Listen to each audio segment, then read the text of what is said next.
We're off to a great start here. Hey, Priscilla. Ah, chilling. Well, look at this, man. Hey, We got people popping in, chilling. How you doing? Um, I've been looking forward to doing this again. We had fun on the last one. yeah, Um, the last one was good fun. our background's a little bit of a joke. If you guys are, if you guys are, seeing what you see in the, what the hell?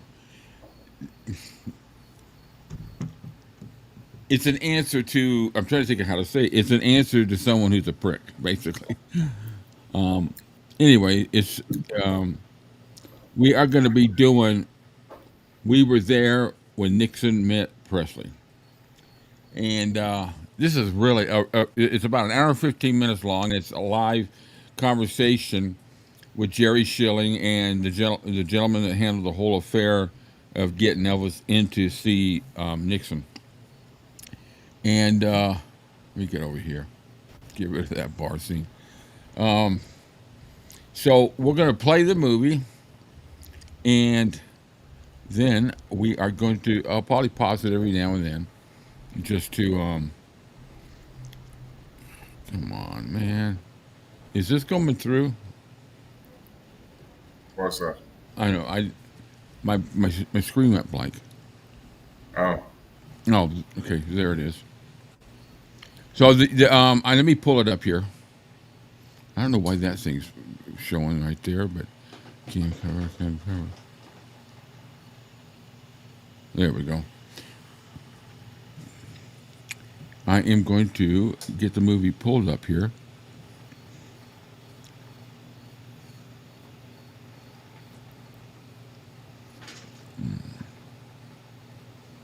There we go. We'll get ready to get it started here. And this will fit right in here like it did last week. Little, little genie right there.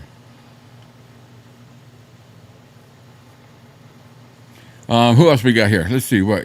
Now that I've flubbed everything up at the beginning, Priscilla, Dylan. Hello, Dylan. Johan. Johan. Thank you. Anybody in on here? Oh my God, I can't believe I've made two of these. I guess, Priscilla. Um, has anybody here seen this documentary?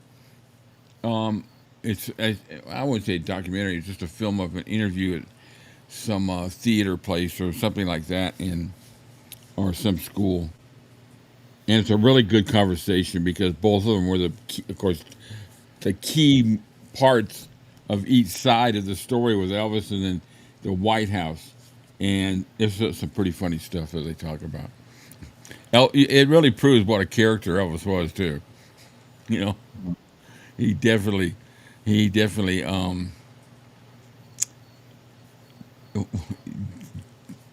didn't shy away from stuff. So, all right, here we go.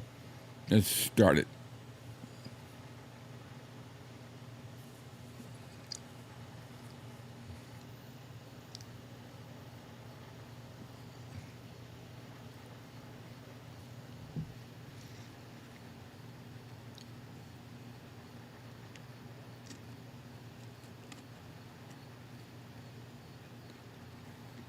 I promise you, there's volume to this thing. I hope.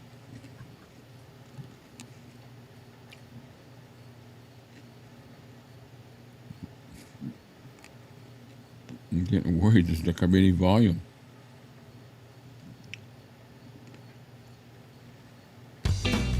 There's the volume.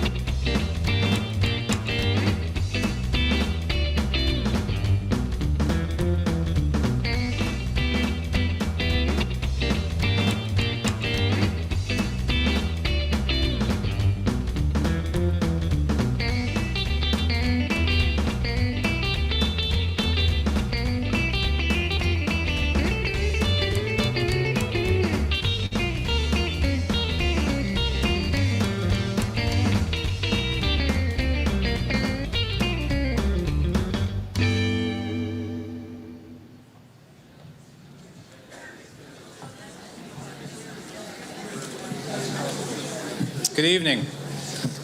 I'm David Pary-We, the Archivist of the United States, and I want to welcome you to the National Archives tonight and the William G. McGowan Theater.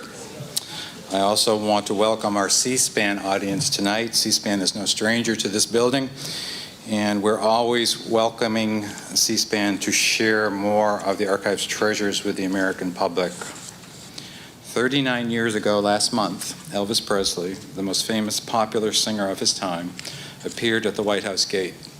He handed the guards a handwritten letter addressed to the President of the United States, Richard Nixon, asking to meet with him. The letter was whisked inside the White House, and within hours, the king of rock and roll, as Presley was known, and the leader of the free world, as all presidents are known, were meeting in the Oval Office. The official White House photograph of Richard Nixon and Elvis Presley in the Oval Office is one of the most requested images from the National Archives. And if you haven't visited our shop, either physically or virtually, I encourage you to do so, where you can buy your own reproduction of that in paper or on a coffee mug and in several different formats. That is archives.gov. Tonight, you'll hear about that famous meeting from two eyewitnesses. Our moderator for the discussion is Dr. Tim Naftali, director of the Richard Nixon President Library and Museum in Yorba Linda, California. Dr. Naftali came to the archives in 2006 as director of our Nixon Presidential Materials Project. Then in 2007 became the director of the library after it was transferred to the National Archives by a private foundation. Since then, Dr. Naftali has overseen the near completion of an archival edition and an increase in activity in public programs in that library. We have released nearly 400 hours of Nixon tapes and more than 200 pages of Nixon textual material. He's conducted 126 video oral histories and has nearly completed the installation of a new exhibit on Watergate based on those oral history accounts. And he has managed the library through 2 earthquakes and a major fire. Before coming to the archives, Dr. Naftali taught history at several universities, including the University of Virginia. There, he was also director of the Presidential Recordings Program at the Miller Center of Public Affairs. He appears frequently in major print and broadcast media and has authored or co-authored 4 books, including Khrushchev's Cold War, The Inside Story of an American Adversary. In his most recent book, George Herbert Walker Bush, appeared in 2007. Dr. Naftali holds an undergraduate degree in history from Yale, a master's degree in international economics from Johns Hopkins, and a master's and doctorate degrees in history from Harvard. And now I turn the program over to Tim. Thank you, David. Thank God, I didn't want to hear about any more presidents. I just want to get the damn thing going. He's going on and on and on. I'm just like, are we going to go through all 40 presidents? So, yeah, anyway, yeah, Priscilla, I like the way it was worded, too. That caught my eye when Nixon met Elvis. Yeah, we know who was more popular that time. Here we go.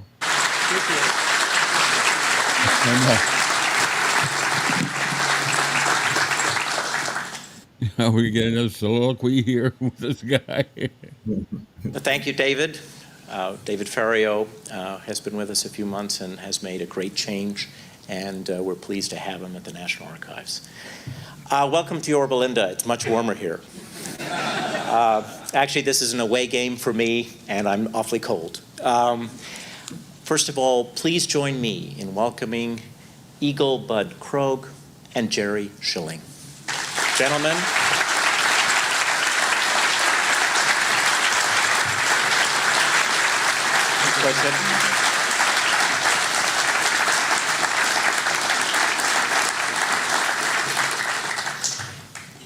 Bud Krogh was, you wait for the while. Bud Krogh was deputy to the Counsel to the President. He oversaw the war on drugs and also the District of Columbia. He is perhaps the man most responsible for getting metal detectors into American airports. Yes. Sorry about that. He is now. Seemed like a good idea. It was a good start. Yeah. And Bud is now associated with the Center for the Study of the Presidency and Congress. That's right. Jerry Schilling was a close friend of Elvis Presley's for 23 years, and he worked for him for 10. He's also a veteran of the music industry. And you're about to find out that these men are both superb raconteurs. So we're going to start now. Yay. Set this up for us, okay? Because you're in Los Angeles. Right. You're not working for Elvis. No. Okay, it's 1971. Yep. What is Elvis doing flying by himself with a credit card? I didn't have a clue. I mean, I was asleep. And I get this call, hey, and I go, who is this? He says, it's me. So I knew it was Elvis. And I said, where are you? And he said, I'm at the airport. He said, could you meet me at the airport? He was either in Dallas or I didn't know where he was. And I said, well, who's with you? Elvis Presley always traveled with an entourage. And he said, nobody. And he said, I don't want anybody in the world to know where I am. And he started giving me his flight numbers and what time he was coming in, things that Elvis Presley never did. So that was the start of me picking him up at LAX on a Saturday night about 1:30 in the morning. Of course, the next couple of days were quite interesting. Well, now, he calls you and he wants you to pick him up at the airport. Yes. Now, how often did Elvis travel alone? Well, this was the only time in it wasn't 23 years then, 20 years. You know, that kind of, the person asking the questions right there, Yeah. he didn't listen to what was just said because his first two No. questions were answered before he asked them. So he's not paying attention. No. That's irritating when they do that to me. That's just me. Not only not alone, but usually, 5 guys at minimum, He's never bought an airline ticket. He's never, we had to say, Elvis, it's time, we got to get to the airport, or, whatever it was. So he was on, I didn't know what mission he was on. I'm not quite sure if he knew to the extent of the mission he was on, but he was on a mission. So, and you he's also running away from home a bit. He's only got one credit card. Yes, and Elvis has been known as a quite generous guy, and after I met him at the airport, I found out the next day, as when I realized late at night, almost early morning, that I was the only person in the world that knew where Elvis Presley was. I couldn't go to sleep, So Elvis goes to sleep, and the next day is Sunday, and we get up and we have coffee at his old home in LA. And it was just two friends really catching back up. And in that conversation, he had told me, he said, I really got mad at Graceland. And he said, people were telling me how to spend my money. He was buying a lot of gifts. I mean, Vernon Presley and Priscilla Presley were only kind of looking out for him. And I think when the Colonel got involved in it, Elvis just went, whoa. I think he got in his car. He went to the airport. He had an American Express credit card. I think he took the first flight out, and he wound up here in D.C. Was he carrying guns with him? Always. But what happened? What's this? Well, I thought since I'd raised the metal detector issue, what did he tell you about? He was inspiration for Bud. Oh, geez. But what happened on the plane? Well, as I learned too the next day, when he got to Washington, that's a good point, Michael. He checked into the Hotel Washington, and then I don't think he knew, well, what do I do now? So that's when he called me, went back to the airport, went through Dallas, and got in touch with me. But he said what happened is he was really upset about people telling him how to spend his money. I didn't know he had gotten to Washington until the next day. But what happened is when he changed planes in Dallas,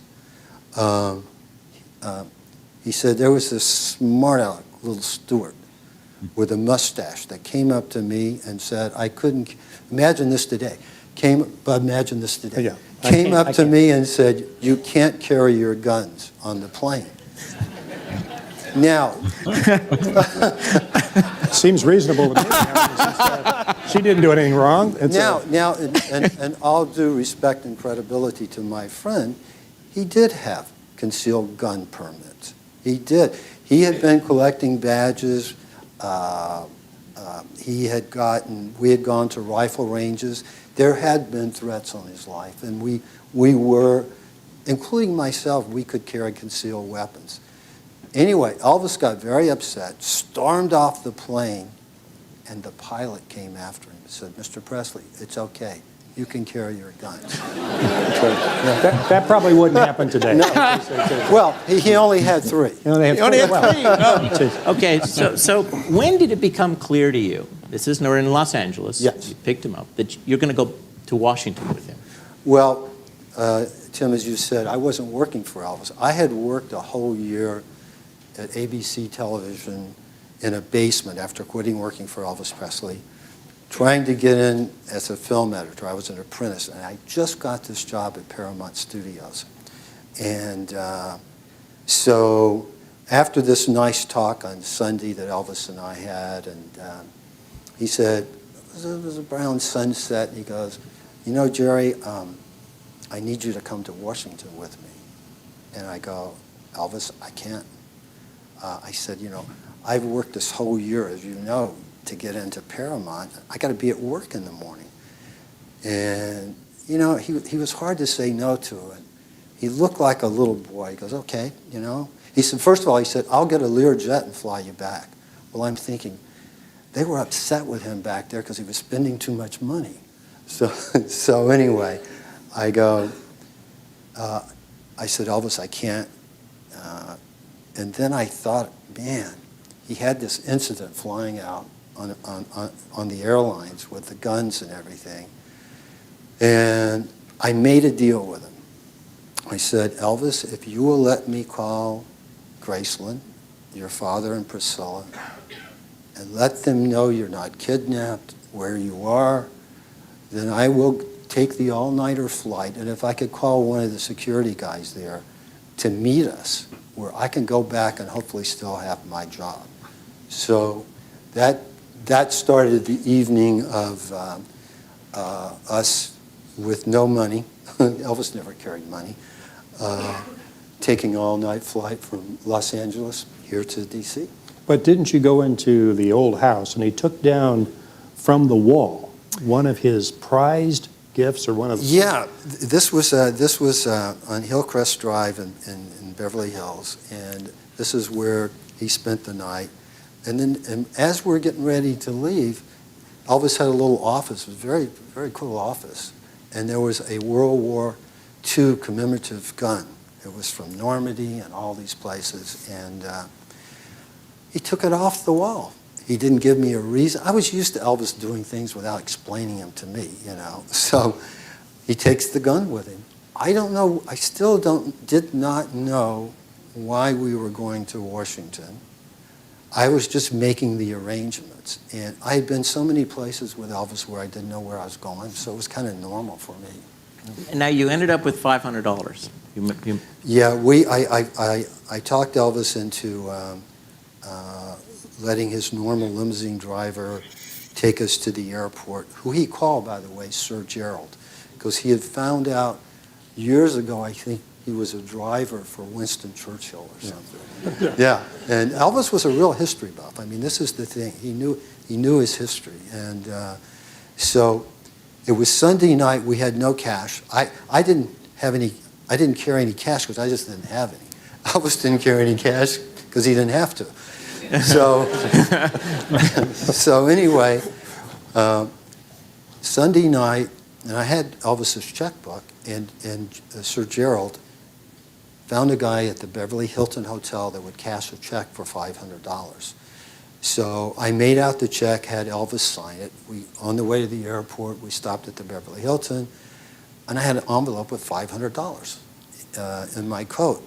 And the brown leather jacket that I wore to the White House. Anyway, Very handsome outfit, by the way. thank you, thank you. I knew you were impressed. I was. You know, I was about as out of my environment that day as I am tonight, so bear with me. So anyway, they pre-board us on the plane for the all-nighter, and it was Christmas time, and there were a lot of soldiers coming back from Vietnam. And the ones that saw Elvis there, they would say hello. He got into a real conversation with one soldier for, like 10 minutes. And he comes back to me, and I'm sitting in the window seat, and he's here, and he goes, "Where's that money?"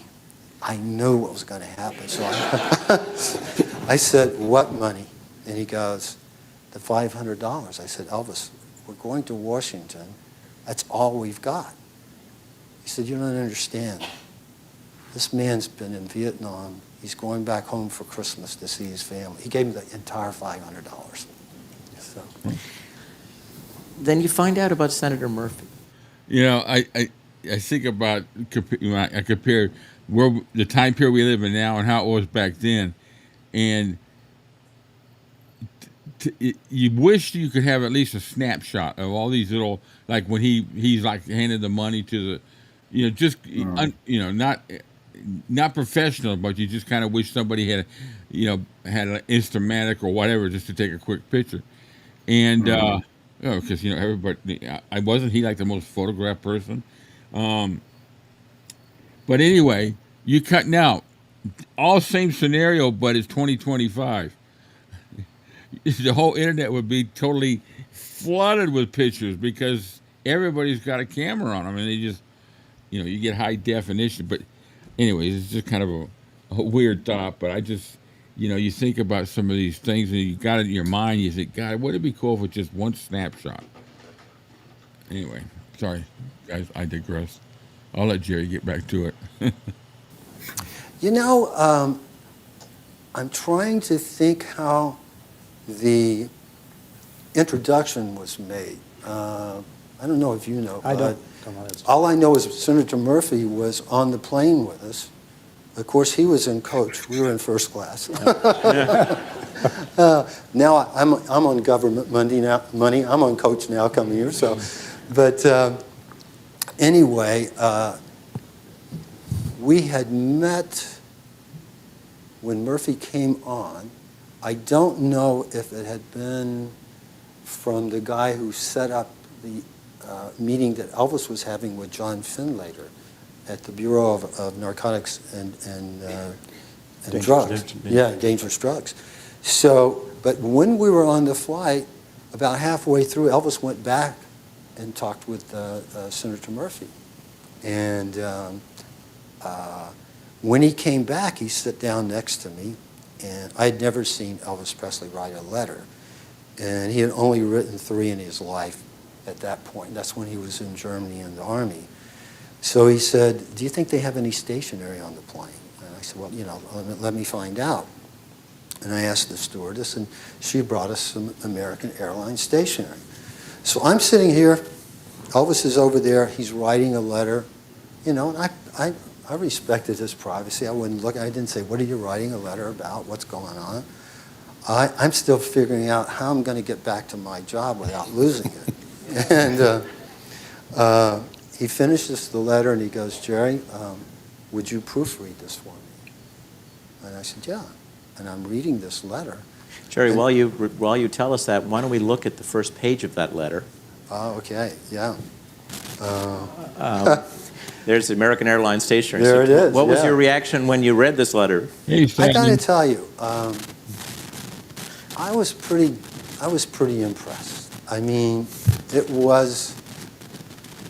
I knew Elvis so well, and I knew where his heart was, and there was obviously some grammar that could have been corrected, but I thought, you know what? This is a letter from a guy who experienced the real American story, from poverty to being probably the most famous guy in the world, who was writing a letter from his heart to his president. And I said, Elvis, I think you should send it just as it is. Yeah. Now, Was it clear to you when you read it that Elvis wanted to meet the president? Yeah, because he stated to He him stated- inside that. That's the first I ever heard of that. I thought I didn't know why we were going back to Washington. Well, let's look at another page from this letter, and you can explain to us who John Burroughs is. John Burroughs is, at one point, I don't even know if you know this, Tim, was a character Elvis played in a movie. And it was an alias that his manager sometimes used, Colonel Parker. And so now you get. I didn't know that John Burroughs, he played a character named John Burroughs. No. I can't think of what movie. Anybody know what movie that would have been in? I know that he used to use John Carpenter, which was from Change of Habit. So I'm just wondering if Jerry might have that mixed up. What do you guys think? Tell me, just put in the message. Let me know what you think, or if you know. Got to picture this. This is Elvis telling the president that he's under an assumed name, incognito, and that. Okay, how could Elvis ever go incognito? Yeah. I heard a story one time when he was skiing up in out, I don't know, near Aspen or somewhere around there where he was at Snowmass, but he was all bundled up, totally covered, goggles and all that, so nobody, and people still knew who he was just by his walk. Oh, you were saying when they were up in Colorado? Yeah, when they were up in Colorado and all the snow, and he's all bundled up, Yeah. and people are still coming up to him and say, "Hey, Elvis!" Yeah, he's like he looks like the Michelin Man standing out there. How does he go incognito? It just doesn't make sense. Contact him. He should contact his public relations man, Jerry Schilling. Yeah.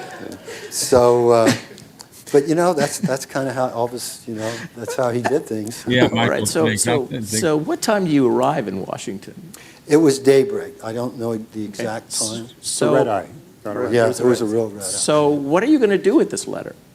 Well, I'm thinking, knowing Elvis, he's not going to put it in a mailbox, So, and I just gave it back to him, and he would tell me what he wanted to do, when he wanted to do with it. So, I had called a car from L.A.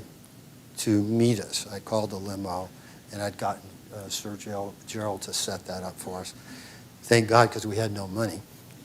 And so it's actually before daybreak when we land, and we get in the limo, and Elvis said, "I want to drop the letter by the White House." And I said, "Elvis, it's not even daylight, and let's just go to the hotel. I want to freshen up.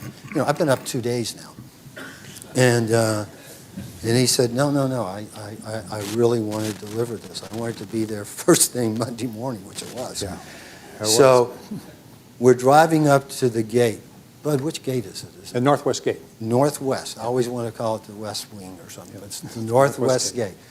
So he said, "You just stay in the car." I said, "Fine."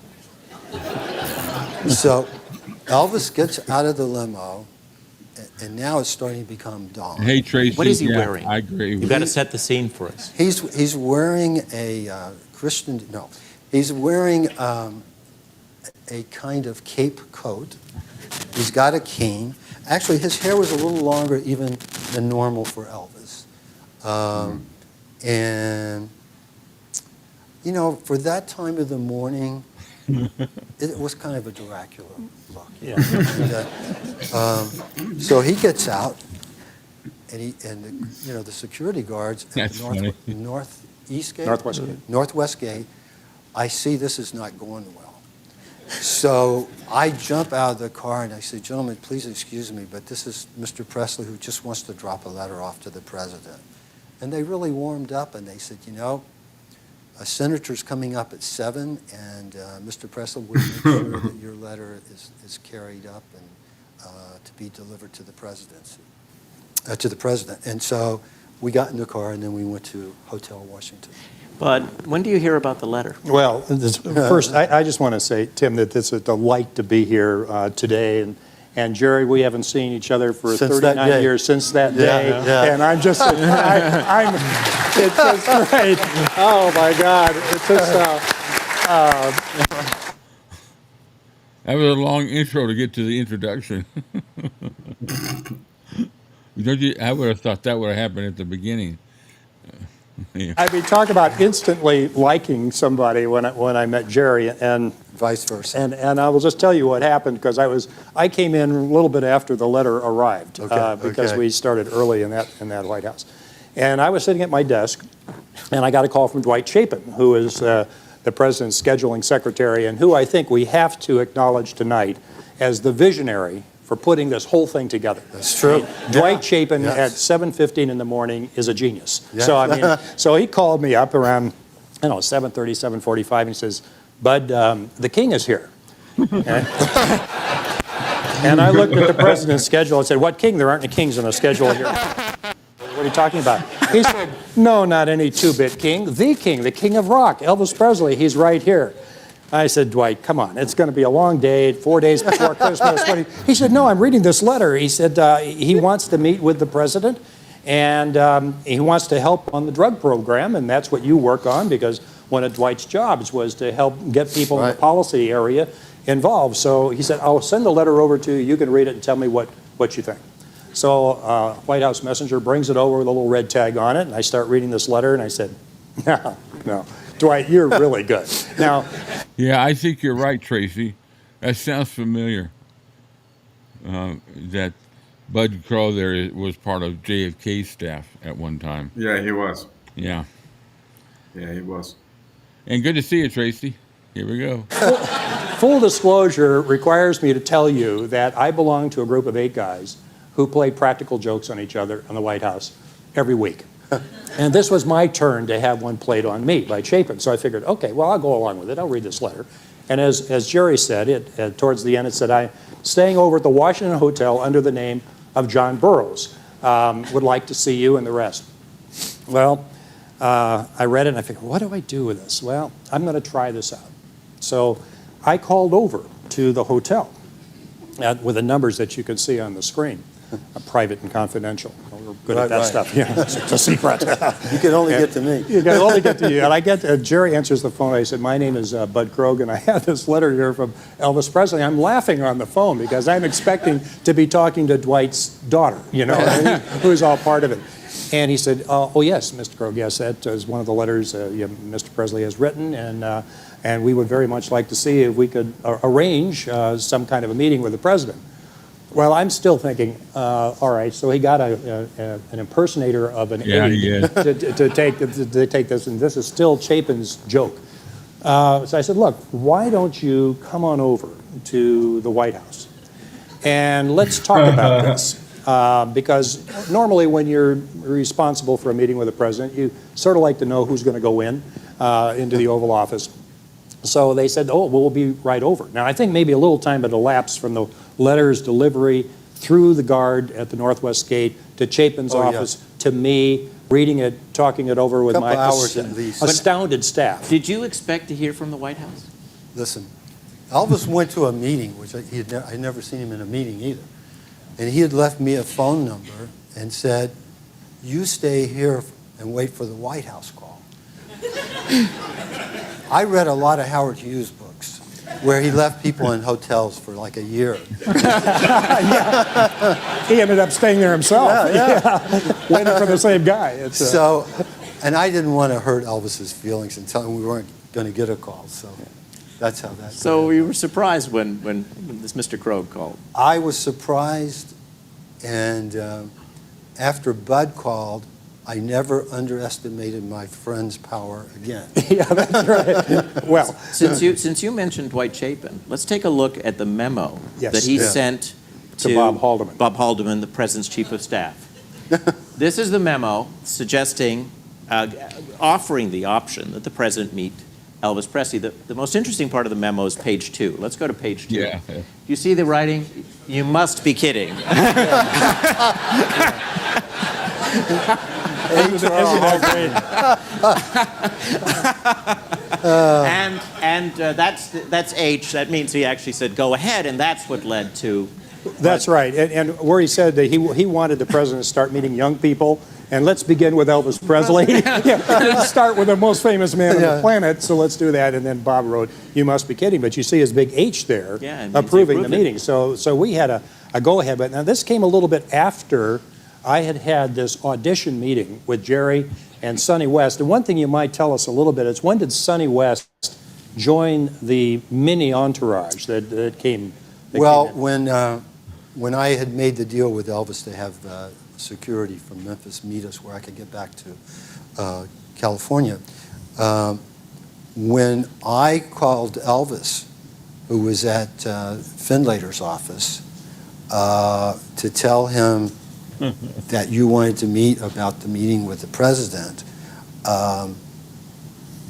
Elvis said, and this is the type of friend he was. I mean, he's going to go, in his mind, to the White House. It was the executive offices. And, he knew if he got that meeting, he knew he was, nobody says no to Elvis. Yeah. So yeah, I learned that. Yeah.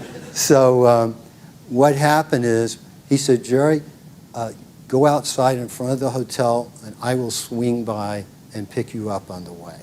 And that's, he included his friends and everything. As I was waiting and I saw the limousine coming, I saw Sonny getting out of a taxi, and I said, Sonny, put your luggage with the bellman. We're going to the White House. So that's how Sonny got involved. So how did the audition go? Well, the audition went splendidly. I mean, I didn't know until I got a call from the Northwest Gate. This is now the old executive office building from the Guard. Right. And I still did not know you guys were for real. And I thought, well, it's going to be an impersonator. You still don't know. I still don't know. That's right. That's right. None of us are for real. Ooh. Anyway, so this guard said, Mr. Krogh, there's somebody here who looks surprisingly like Elvis Presley. And he's wearing an interesting outfit. They were tight-fitting purple velvet pants and a silk shirt open to the navel with a gold chain. And what do you want me to do with him, sir? And I said, well, bring him on down to the office. And they brought him on down. It wasn't until they walked into my office that I realized, oh my goodness, this is Elvis Presley. Oh, and my secretary's, Sandra Green. Oh, it is Elvis Presley. And then you all came in, and I will tell you, that was one of the most lovely half hours that I've had talking to you all and hearing Elvis talk from the heart about what his country meant to him. He sort of paraphrased the letter. I've gotten a lot from my country. Yes. I want to give it back. I want to help the country out. I can go into any group of people and be accepted by anyone. Yes. And he had put in the letter that he would like to be made a federal agent at large. We don't have federal agents at large. We got Secret Service agents, FBI. We got all kinds of agents, but not agents at large. But that didn't seem to me to be a showstopper. But I should also, full disclosure requires me to tell, I was the biggest Elvis fan in the 1950s. Never went on a date without him. That would say. So here he is. He's in my office with you guys, and I'm trying to justify, how do I set this meeting up with the president? Because you have to write a script of talking points. Yeah. This was sort of a futile effort, but I mean, so I'm talking to him, thinking about it. What can I say? And I think you only stayed about a half an hour, and then I asked you to go back to the hotel. Right. And I said, we'll see if we can get the approvals. And this memo was sent in right after I'd had that audition. Dwight had already drafted up a lot of the content and the reasoning behind it by saying he's the visionary for this whole thing. So I called him over and I said, this meeting has got to take place. The president has never met anyone quite like Elvis Presley. Elvis hasn't met anyone quite like the president. And what I'm really saying is, and I want to be in this meeting. And and here's the memo that puts you in the meeting. Yes. That's good. You see that? Participants, Elvis Presley, Bud Krogh. Yeah, I wrote that. It actually doesn't say Richard Nixon. No, he's a given. He's like the desk. I said, I wanted to make sure that I would get in this meeting. And Dwight really wanted to set it up that way. So I drafted this up and put some ideas about how Elvis could help us on the drug program because we wanted some support from the entertainment industry. We'd had a number of other entertainers come back, Art Linkletter and others, to help us out because the government was inherently non-credible and what it would say about the risks and the dangers of drugs. So we thought this would be a helpful thing to do. So, and also I think we wanted him to participate in writing a musical about getting high on life rather than high on drugs. I mean, I wasn't the muse wasn't probably firing in all cylinders, but trying to find ways to justify. So anyway, I sent this over and then got the word back from Dwight that the meeting was on, that Haldeman had approved it. And now, understand that this is all going over a 2 or 3 hour period. And we've got a lot of people working hard to see if we can pull this thing off. Right. And so after I got the word back from Dwight that Bob had approved it, the chief of staff, and I think it's probably true today, approves all people that go into the Oval Office, or he might delegate it to somebody. I called you back at the hotel, and I said, the meeting is on. Come on back over here. We're going to have the session around 11:45. There was about an hour period of time when different guests could come in, and we had reserved, I think, about 5 minutes. It was going to be a drop-by, something like, you all heard that term of drop-by, they take pictures and the rest. Well, they came. There's no such thing as a drop by with Elvis. Yeah. He controls the time. I don't care who he is. Look at the anyway, let's go. We know what's going to happen. Came back over, and I got a call from the Secret Service, the head of the Secret Service. And now remember what Jerry said about taking down this little thing from the wall and somehow bringing that across the country. The head of the Secret Service detail said, but we've got a little problem here. I said, what's that? He said, well, Elvis has brought a gun with him. It's a very nice gun. It's got battles of World War II engraved in the barrel, and there are bullets in the... Yeah, I'm pretty sure that White House was... The hormones were flying when he walked in the room. Huh? The display. I think pretty much most of those offices, for as long as they could, they froze. There was nothing going on. There was the world stopped when Elvis walked in. Walked to the White House, literally. Well, not literally, but Case. He said, Bud, you know that no guns in the Oval Office is standard policy around here. And I said, yeah, I realize that. And so I figured, God, I wish he'd told me about that. And in his letter, at the bottom of the letter, it said, I have a gift for you, which I can give you now, or I can give it to you later. So when you can receive it. But it would have been nice to know that he had a gun. I mean, but Why don't let's look at the gun. there's We have a picture of the gun. we have a gift. Oh, he has to go. There it is. Isn't that beautiful? But you can see why the Secret Service would wonder. You know, he's going to go in, he's going to take it out of the But here's display. how responsible he was about the guns. When we were driving up to that drive that's, to me, was to the White House, he took all of his guns off and put them on the floorboard of the car. That's very thoughtful. Except this gift, World War II, in a case. There's an interesting thing, though. I don't know if you guys know. Speaking of the badge he was referring to, he called it a different thing, but he knew the badge that he wanted. A year before, Elvis was, for years, he collected badges, but not honorary, real badges. And he went to rifle ranges, and we had the right to carry concealed weapons. One night, a private detective who had worked with Elvis on a couple of things set up one of the few dinners we ever went to at a famous restaurant in Beverly Hills at Chasen's.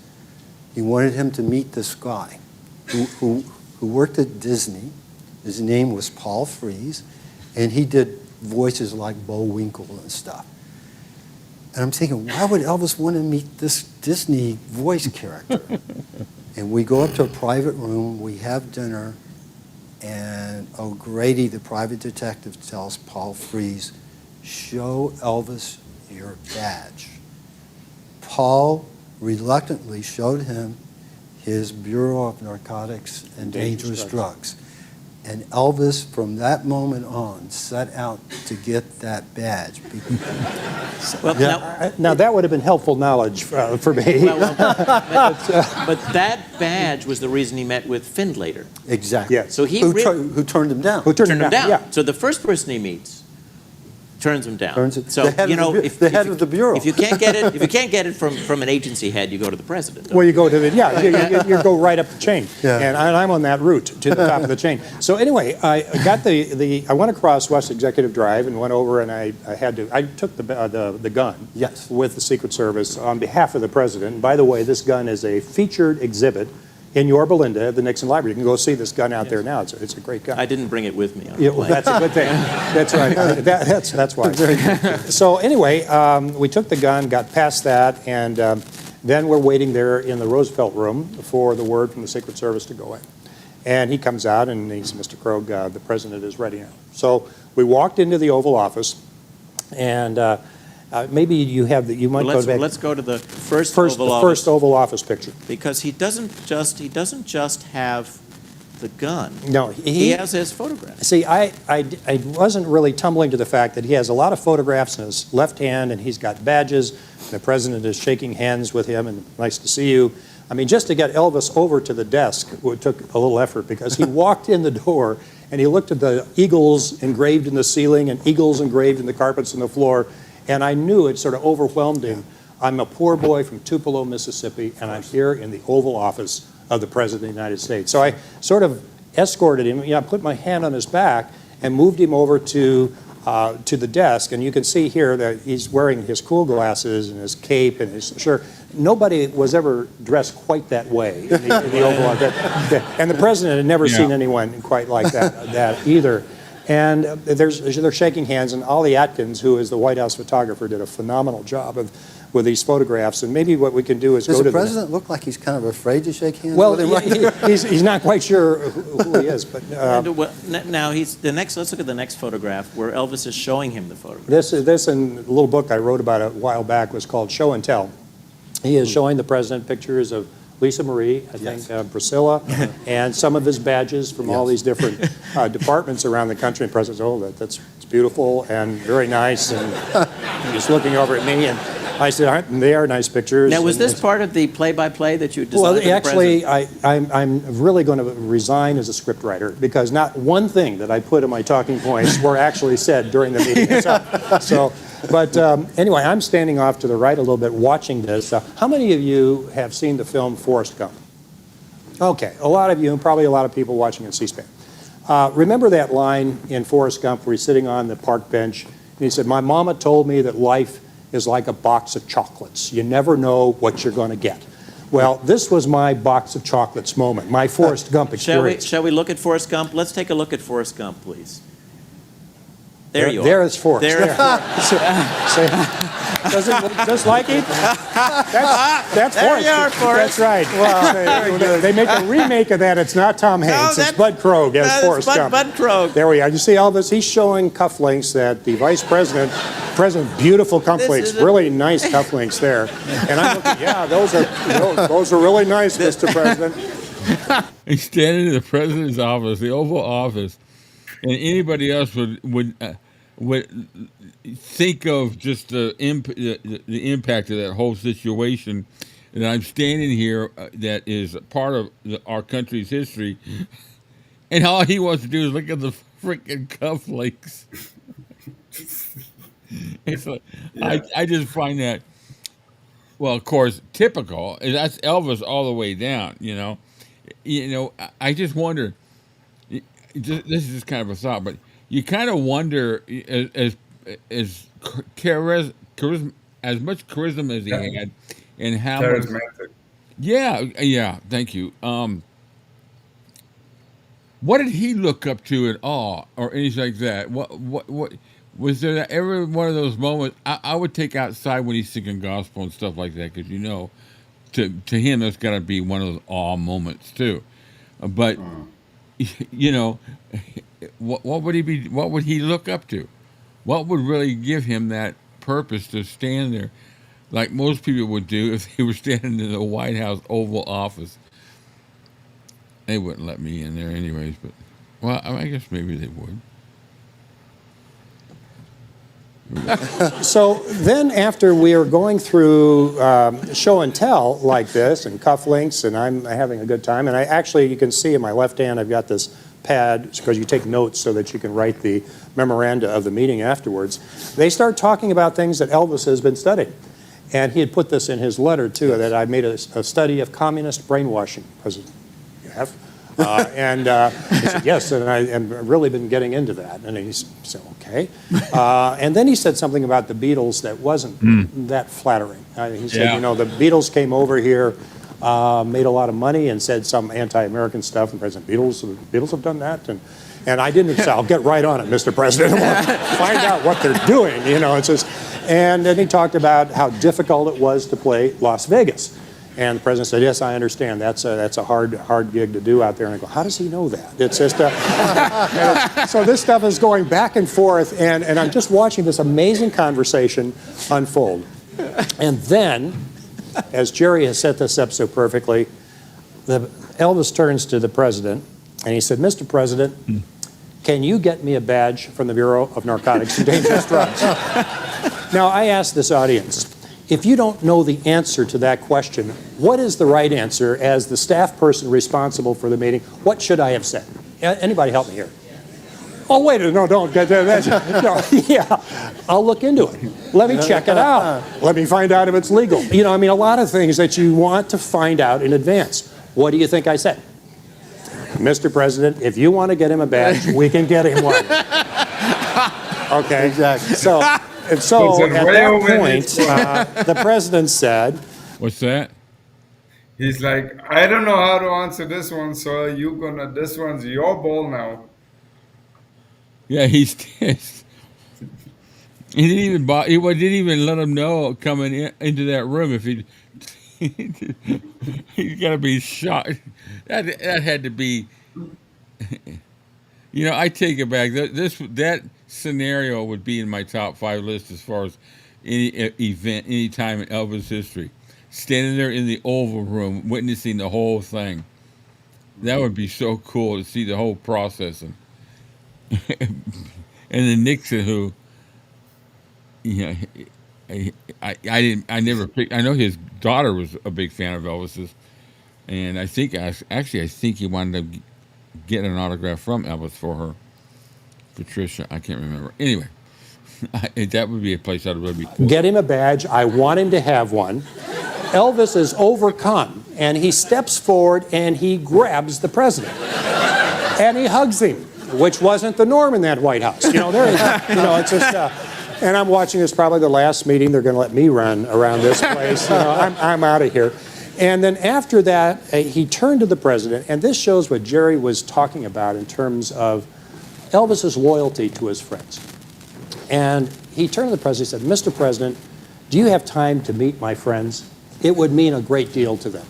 And the president looks at me and said, Bud, do we have time for that? I mean, already we are far beyond anything anybody thought about this meeting. And I said, oh, yes, sir, we do. He said, fine. So I went out, and I think I brought you guys back in. You did. You there was a phone call that the aide that stayed with us while you took Elvis in first, and he was explaining to Sonny and I how, you know, it was even above the president. It was a Secret Service thing, and the phone rang, and he got the call that the president wants to meet Mr. Presley's friends. Now, I have to interject one thing.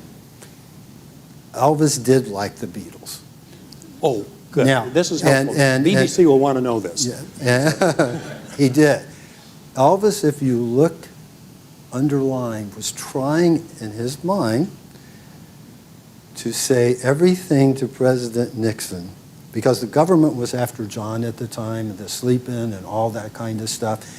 He was trying, and he brilliantly did, get the president to, he was relating to the president on his level, he saw.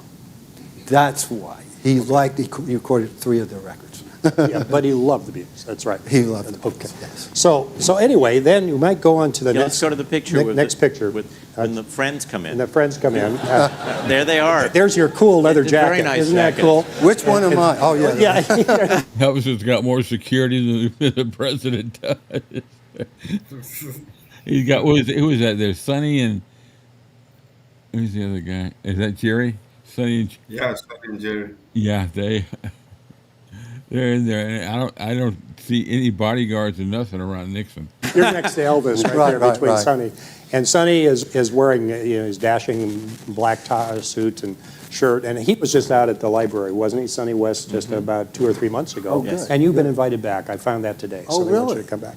So here they're all in, they're talking to with each me. other. And we should do it. And the president's got his hands on his hips, and he said, "You got a couple of big ones here, Elvis." Hey, you know, when we walked in, and Tim, if I could talk about the first impression, I was a history major, and I was in my last semester. I was going to be practice teaching. I was the one student who got to do that.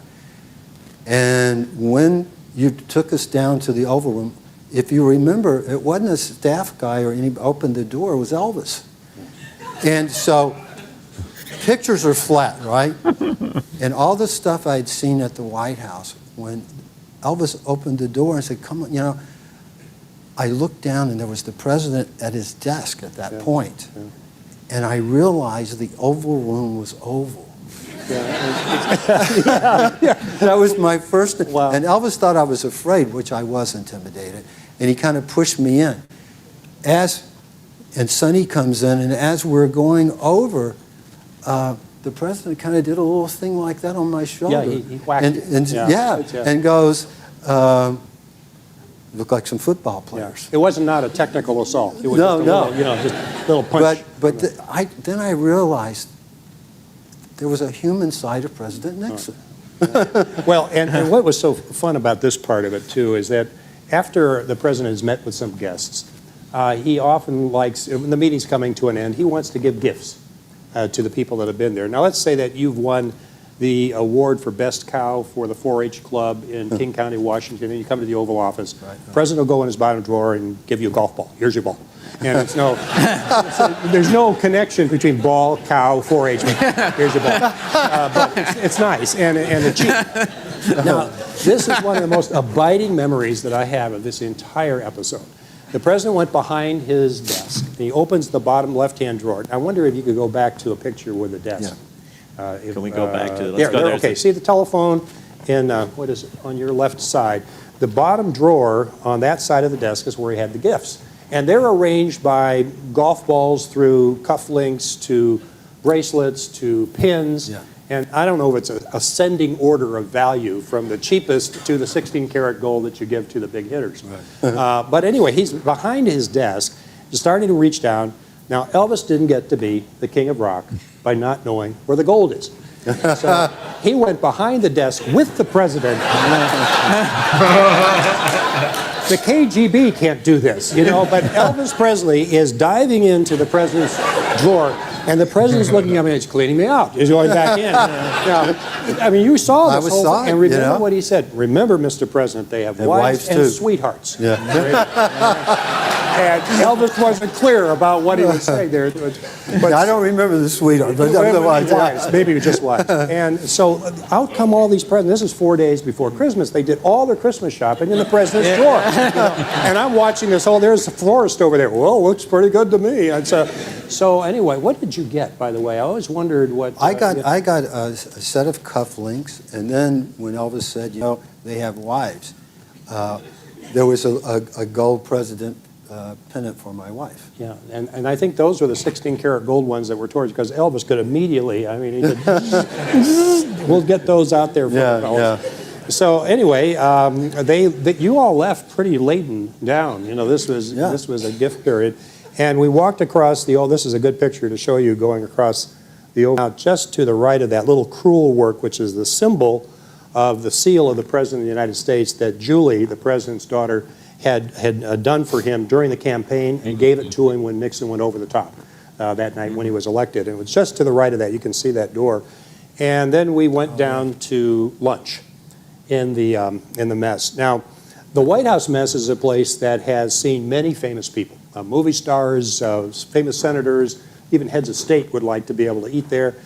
But when I walked in to the White House mess with Jerry and Sonny West and Elvis Presley in his great outfit, the jaws just dropped. And of course, I went over. Did you hold his chair, or did Sonny hold it? I did. I was so proud of him at that point. He'd done. I didn't usually pull out a chair for Elvis, Yeah. but you know, and remember you got the table. We didn't have it was in the center of the The center of the place. Yeah, That's right. And I saw Elvis I kind of pulled out the chair and you know, and he sat down there. Sat down. Yeah. And do you remember what you ate? God no. I don't even. Always No. a cheeseburger. I've been up almost 3 days now. That's right. So we had a great lunch together. And then afterwards, now, you have to understand, halfway through this meeting, the president and Elvis concluded that it ought to be kept secret. Because they weren't sure that their respective constituencies would understand why we were all together. Yes, and so Elvis was saying, well, you know, it's, I think we need to keep this confidential. And the president said, good idea. Yes, that's a good idea. We'll do that. Well, after lunch, I called John Finlater over at the Bureau of Narcotics and Dangerous Drugs. And you know, this decision to give the badge was not my finest hour. I just want you to know, I just said, yes, I went along with it. I should have thought it through. But I said, John, the president has decided that he would like to give an authentic badge to Elvis Presley.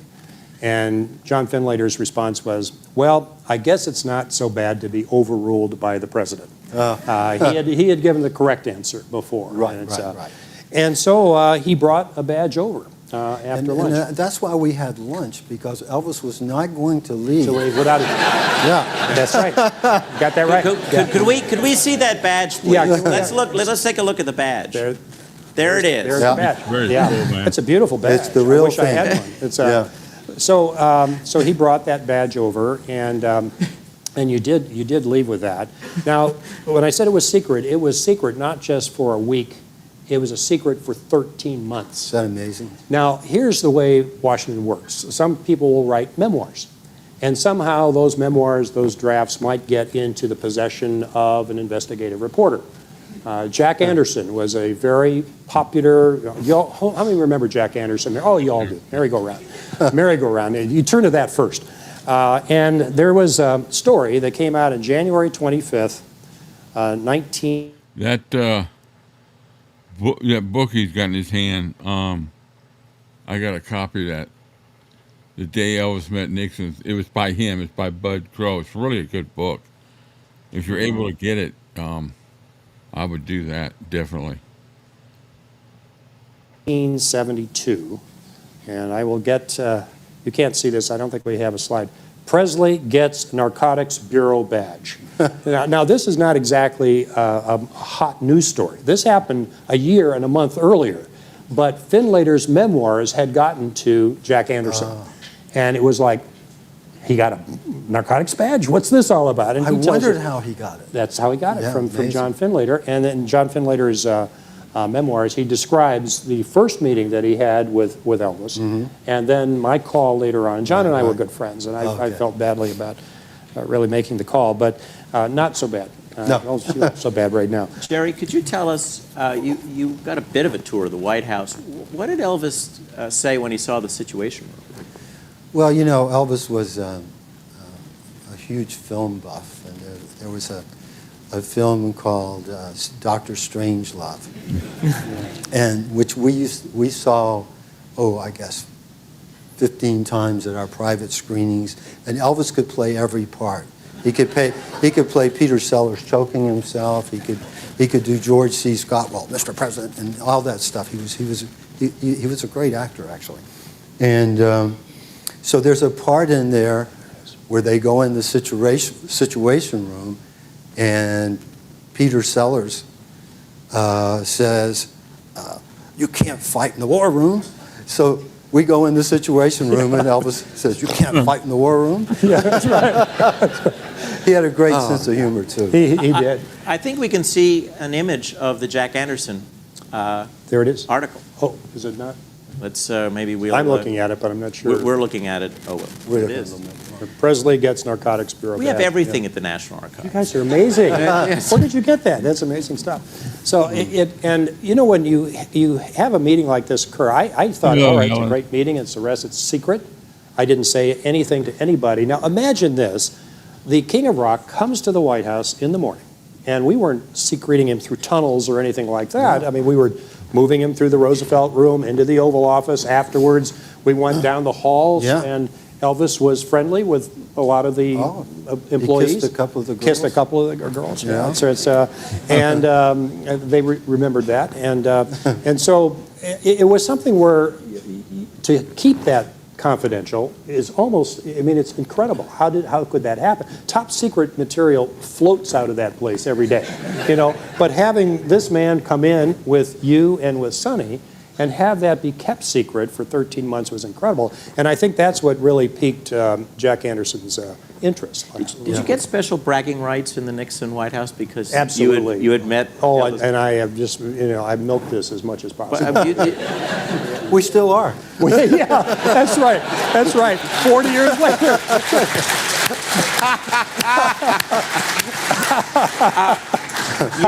You know, of course, it's not alive, but through the magic of video, we can now listen to President Richard Nixon remember meeting Elvis Presley. So if we could play that clip now. Elvis was clutching some badges from various police departments and sheriff's departments around the country. Then Elvis starts showing the president his cufflinks, and the president's looking at those. Oh, those are nice cufflinks. Well, he was very flamboyant. President Nixon recalled the meeting in a 1990 interview. I didn't know that much about him except what I had read. But as I talked to him, I sensed, too, that basically he's a very shy man. The flamboyance was covering up the shyness. People say that because later on it was found that he had used drugs, that therefore he could not be a good example. They overlooked the fact that he never used illegal drugs. It was always drugs prescribed by his physician. But I think that he was a very sincere and decent man. You know, there's an interesting. I'll let you. Well, that would definitely set the defender off, wouldn't it? Well, you know, there's an interesting thing, and you know what the president said is true. Actually, there is a difference between street drugs and prescription drugs. You can certainly abuse prescription drugs, but you know, my observation of this meeting when I saw the most powerful person in the world, who, you know, personally, politically, I was on the other side at that time, and I saw him meeting the most popular person in the world, and I saw there was these two great men when you think of the world and history, both who were had been at the top of their professions, but weren't at that moment.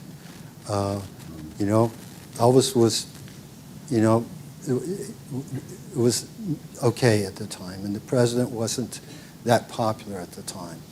But my observation of seeing two great men connect on a human level, and I think they really got the loneliness of both of their positions in the world. And it wasn't just that meeting, they stayed in touch. And I admired, first of all, if there was ever an American story, that was Elvis Presley. We grew up in North Memphis, poor section. If you ever saw a movie called Hustle and Flow, that's where Elvis and I grew up, and Sonny. And here we were in the Oval Room of the White House with the President of the United States. And they really had a human, the President got, as you did in the pre-meeting, Bud, what Elvis's intentions were. Elvis, he in his own way understood a certain amount of the pressures of the presidency. And it was a real, there's so many funny things about that meeting, but the real thing about that meeting to me, if there was ever a true American story, I think that's one of the top. Jerry, tell a little bit of when Richard Nixon went into the hospital, what Elvis did.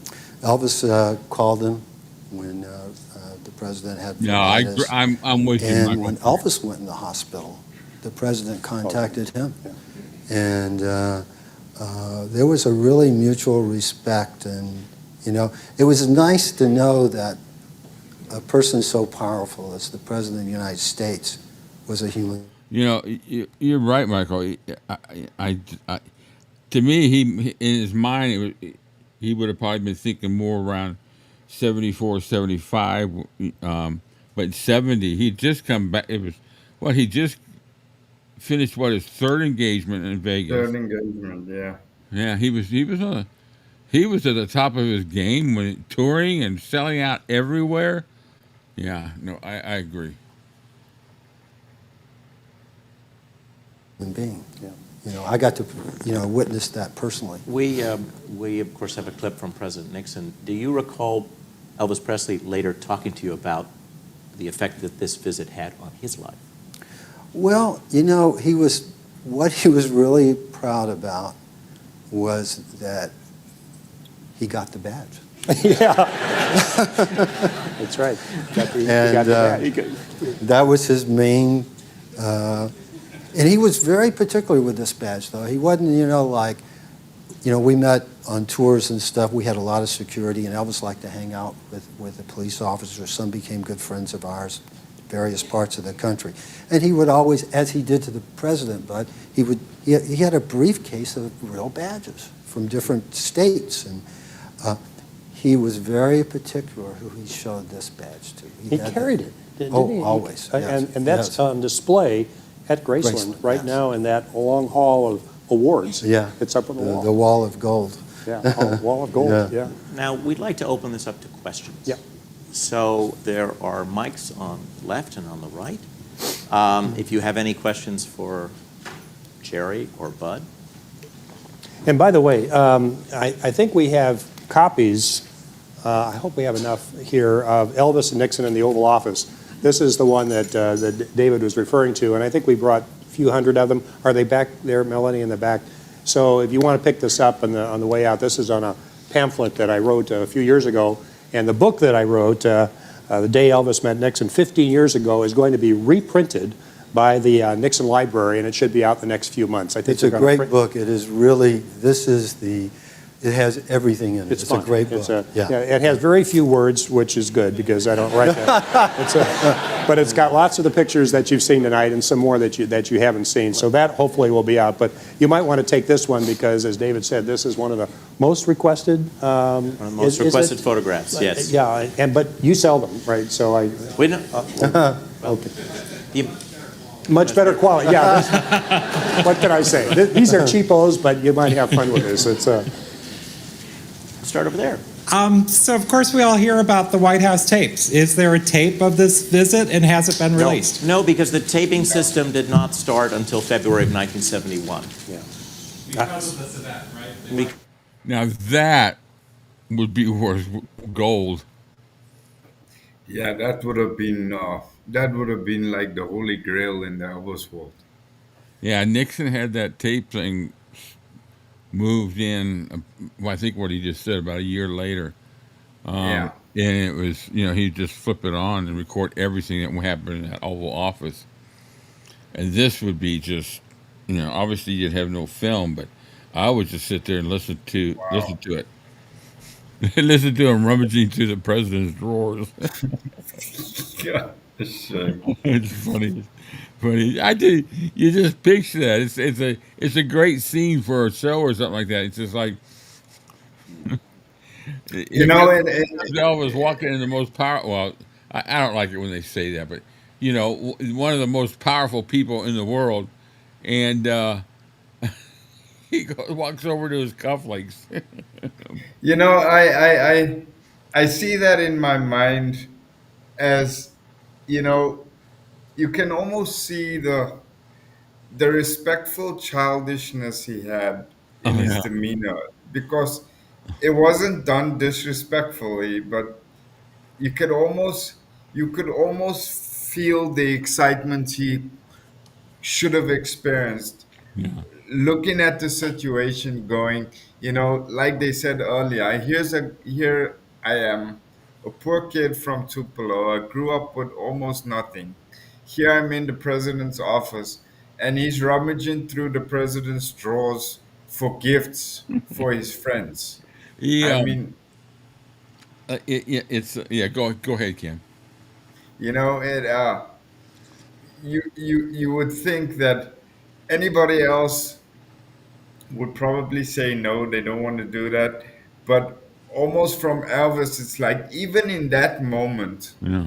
which was one of the biggest moments of his life, he yet puts other people first. He's rummaging for gifts for his friends and their family, not for him, but for his friends and their families. Yeah, he to me he's got this I just think in his way of thinking and try to put myself in his shoes, which is um, which is impossible, but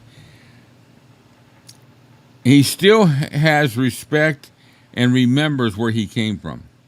Yes. But he also respects his fame to the, Yes. he doesn't abuse it. No. And this whole scenario here, it's like it's one of those things like, wow, what just hit me, and he went in there with that childish, used in a good sense, he with that whole demeanor of excitement, like you said, like you're getting ready to hop on the roller coaster for the first time or something like that, Yeah. and yet in the back of his mind, he's thinking, he can still think, man, if it wasn't for my fame, I wouldn't be standing here. Mm-hmm. So, because anybody, obviously, if he wasn't Elvis Presley, he'd be locked up in jail just for having the gun. Yeah.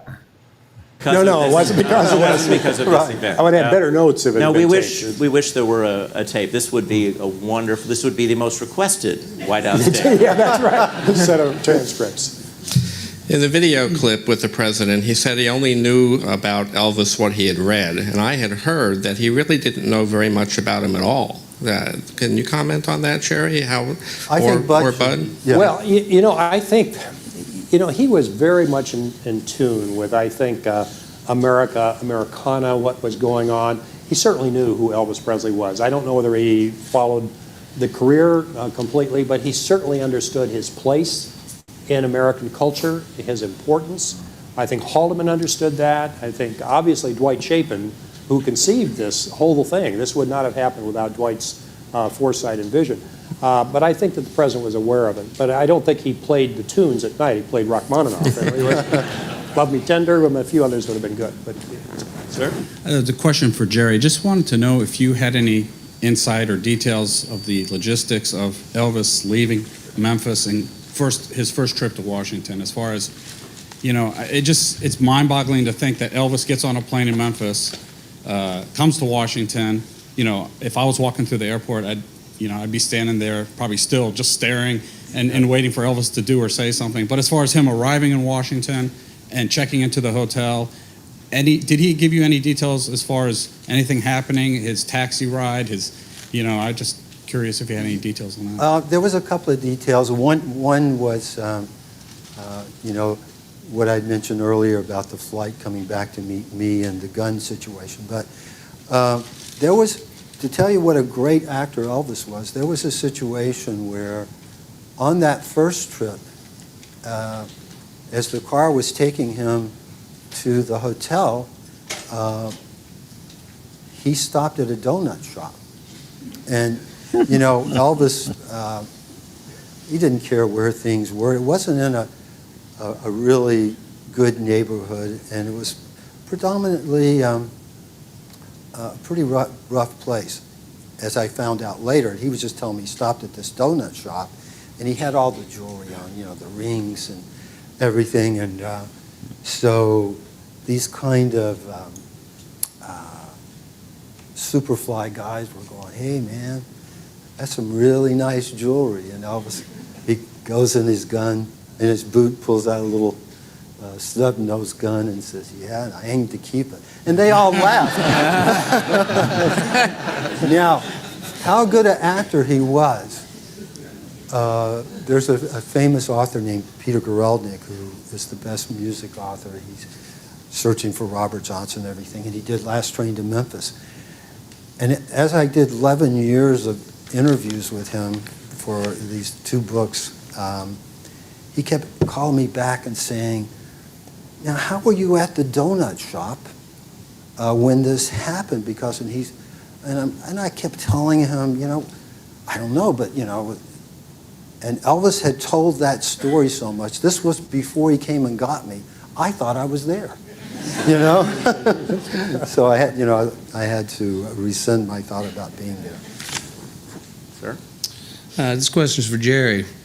Was the soldier that you guys gave the money to on the plane, was he white or black? What relevance does that have? No, we didn't really think in those terms that much, actually. Thank you. Good answer. I'd heard Brilliant. both. I don't really remember, and I don't know. That'd be interesting to know. Yeah. The house that... It wouldn't have made any difference to him. No, it wouldn't have made any difference. Jerry answered that. No better way could anybody ever beat that to reply. We didn't think that way. What a crock of shit, man. Had Jerry answered yes, the soldier was white, they would have said no, that Elvis was a racist. Yeah. Had Jerry said no, the soldier was black. Yeah. They would have said that Elvis was I don't want to say the word, but the American word. Yeah. So, what relevance did the idiot's question have? I know. Absolutely jack shit bugger all. Yeah, Tracy. Yeah, I'm glad I wasn't standing there. I would have said something to him. It's like, what a stupid ass question. The house that... What's that, Cam? I would have said straight out. I would have said, I'm not going to answer that. Yeah. Elvis met you at. Was that a gift to you from Elvis? No. This was his house on Hillcrest. It was worth a few $1 million. He bought me my home in 1974. I live up in the West Hollywood Hills, and for no reason, nobody knew it except the inner circle. And Elvis had known that I had lost my mother when I was like a little over a year old, and just out of the blue, he said, you never really had a home. I want to be the one to give it to you. So I still live there. So, but that's the type of real person he was. Yeah. Thanks. Sir? Mr. Schilling, Mr. Krogh, I'd like to thank you very much for coming to Washington to tell this story. And you talked about, in this meeting, we saw the human side of both President Nixon and Elvis Presley. And I don't mean this to be a hostile question, but more of a sympathetic one. Wasn't Richard Nixon a bit of a hypocrite to rail against drug abuse when it was alleged that early in his presidency he was taking anticonvulsant medication to relieve stress? And I believe it's been well documented that he was abusing alcohol as the Watergate scandal began to unravel. Are you freaking kidding me?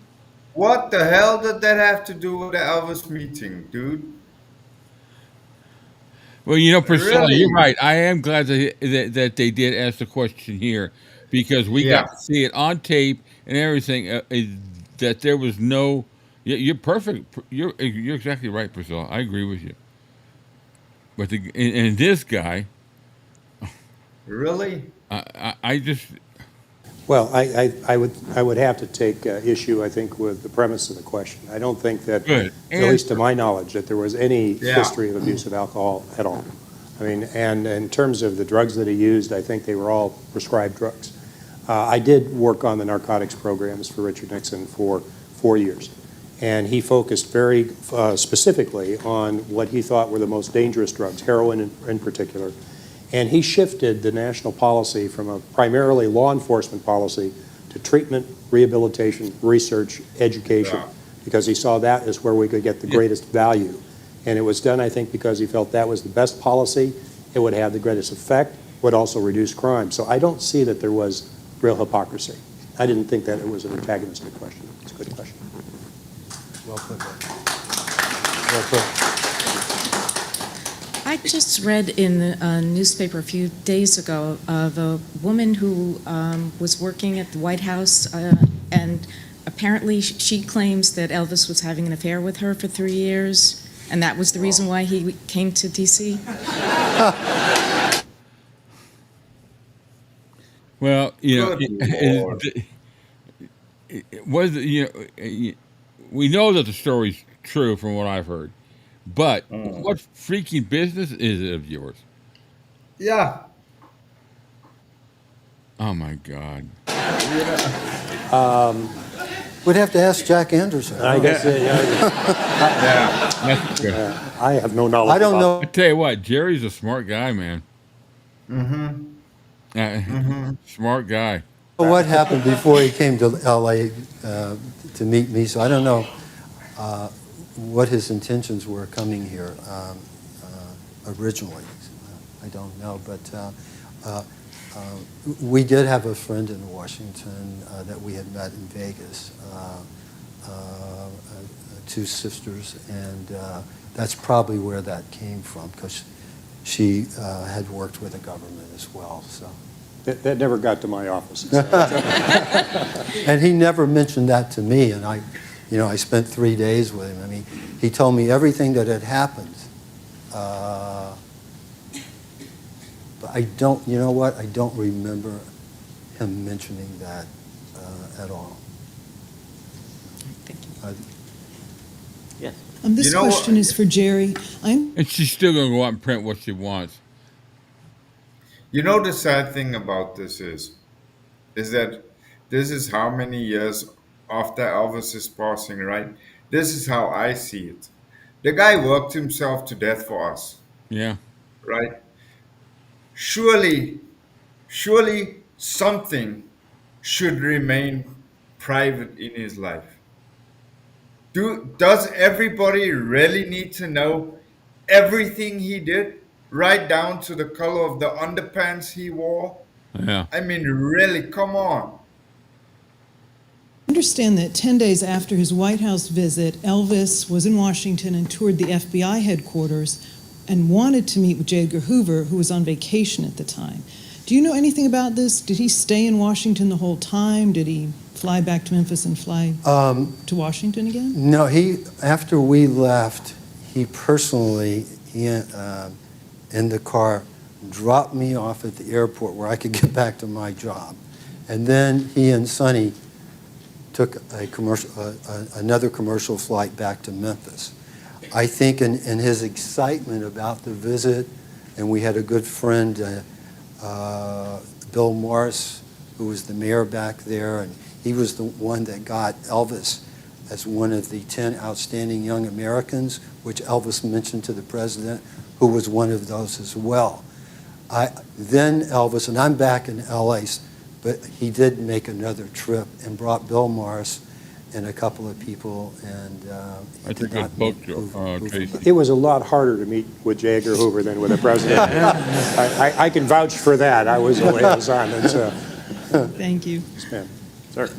I'm just wondering, did you get to keep your job in L.A.? You know? And how did the explanation go?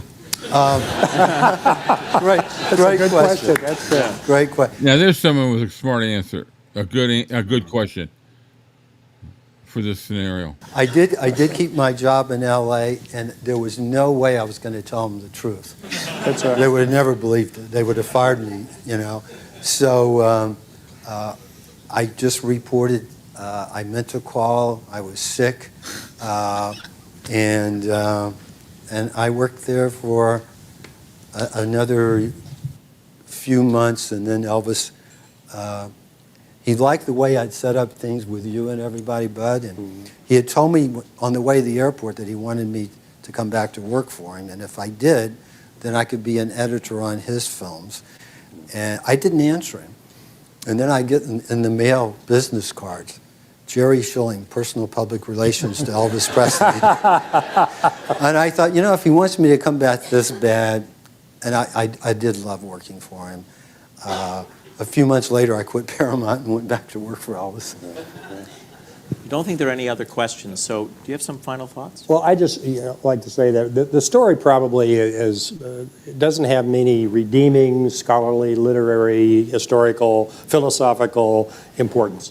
But it's pure Americana, that these two people could come together and, given Dwight's vision and the fact that I was a crazy fan of Elvis and And you were terrific in talking to on the phone. And these are just a bunch of guys trying to make something happen and not knowing at the time that it was really significant. I mean, this was just, wow, look at these two people together, and then watch them, as Jerry said, relate to each other, person to person, and like each other.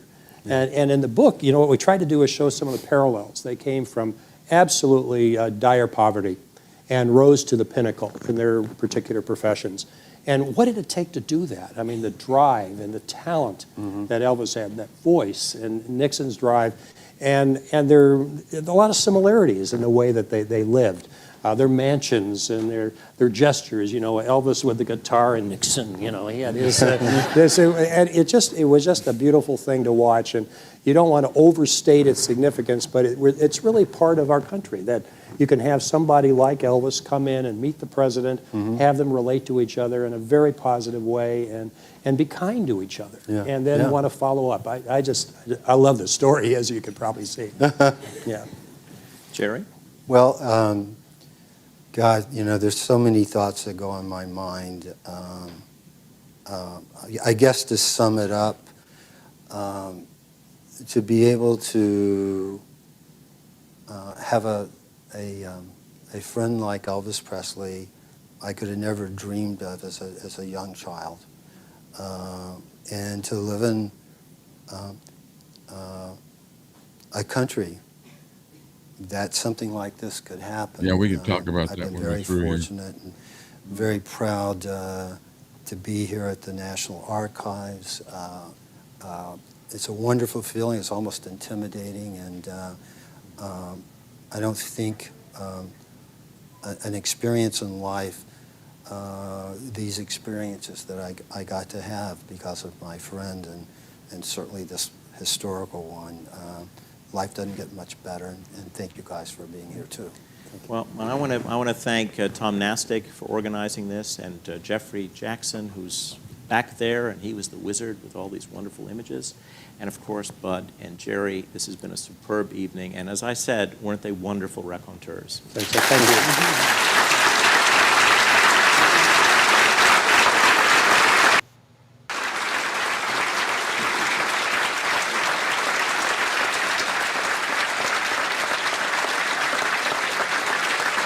All right, 50-50.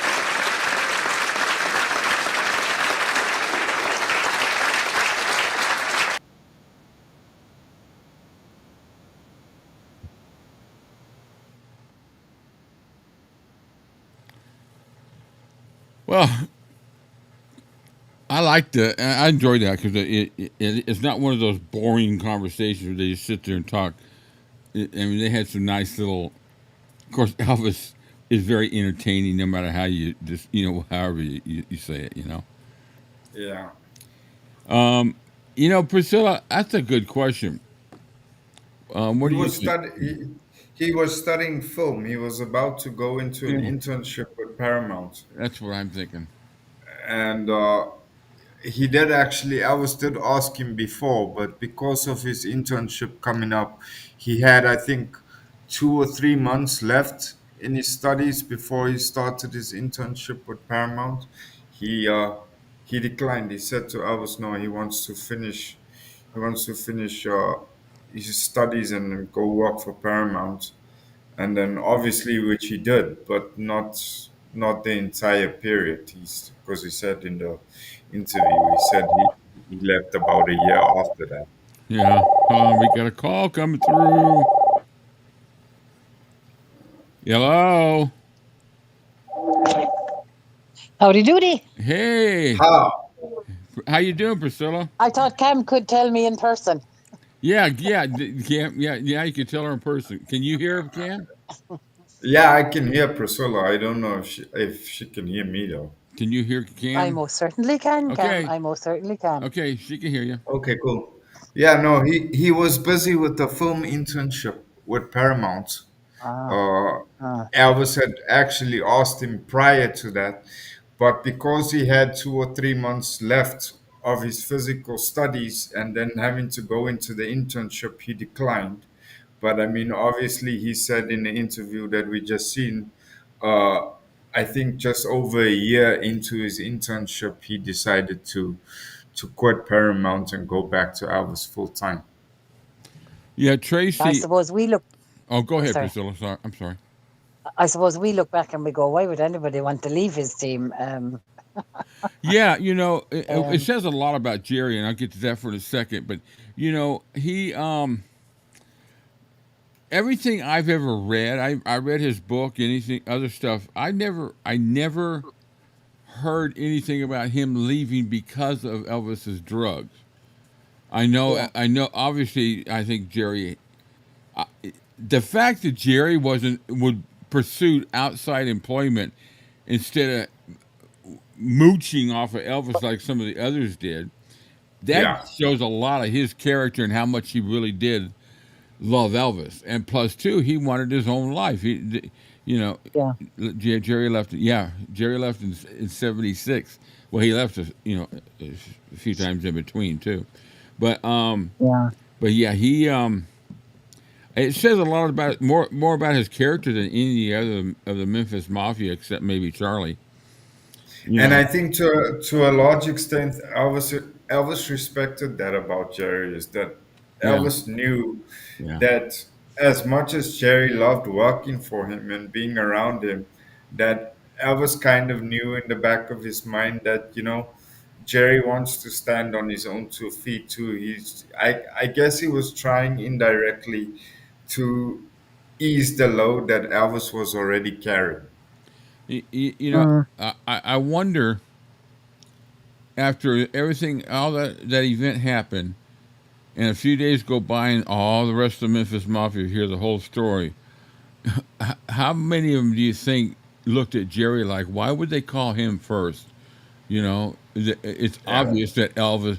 You think of all the people he could have called, Charlie or Joe or any of them, you knew who he. And that says a lot about the relationship between the two. Yeah.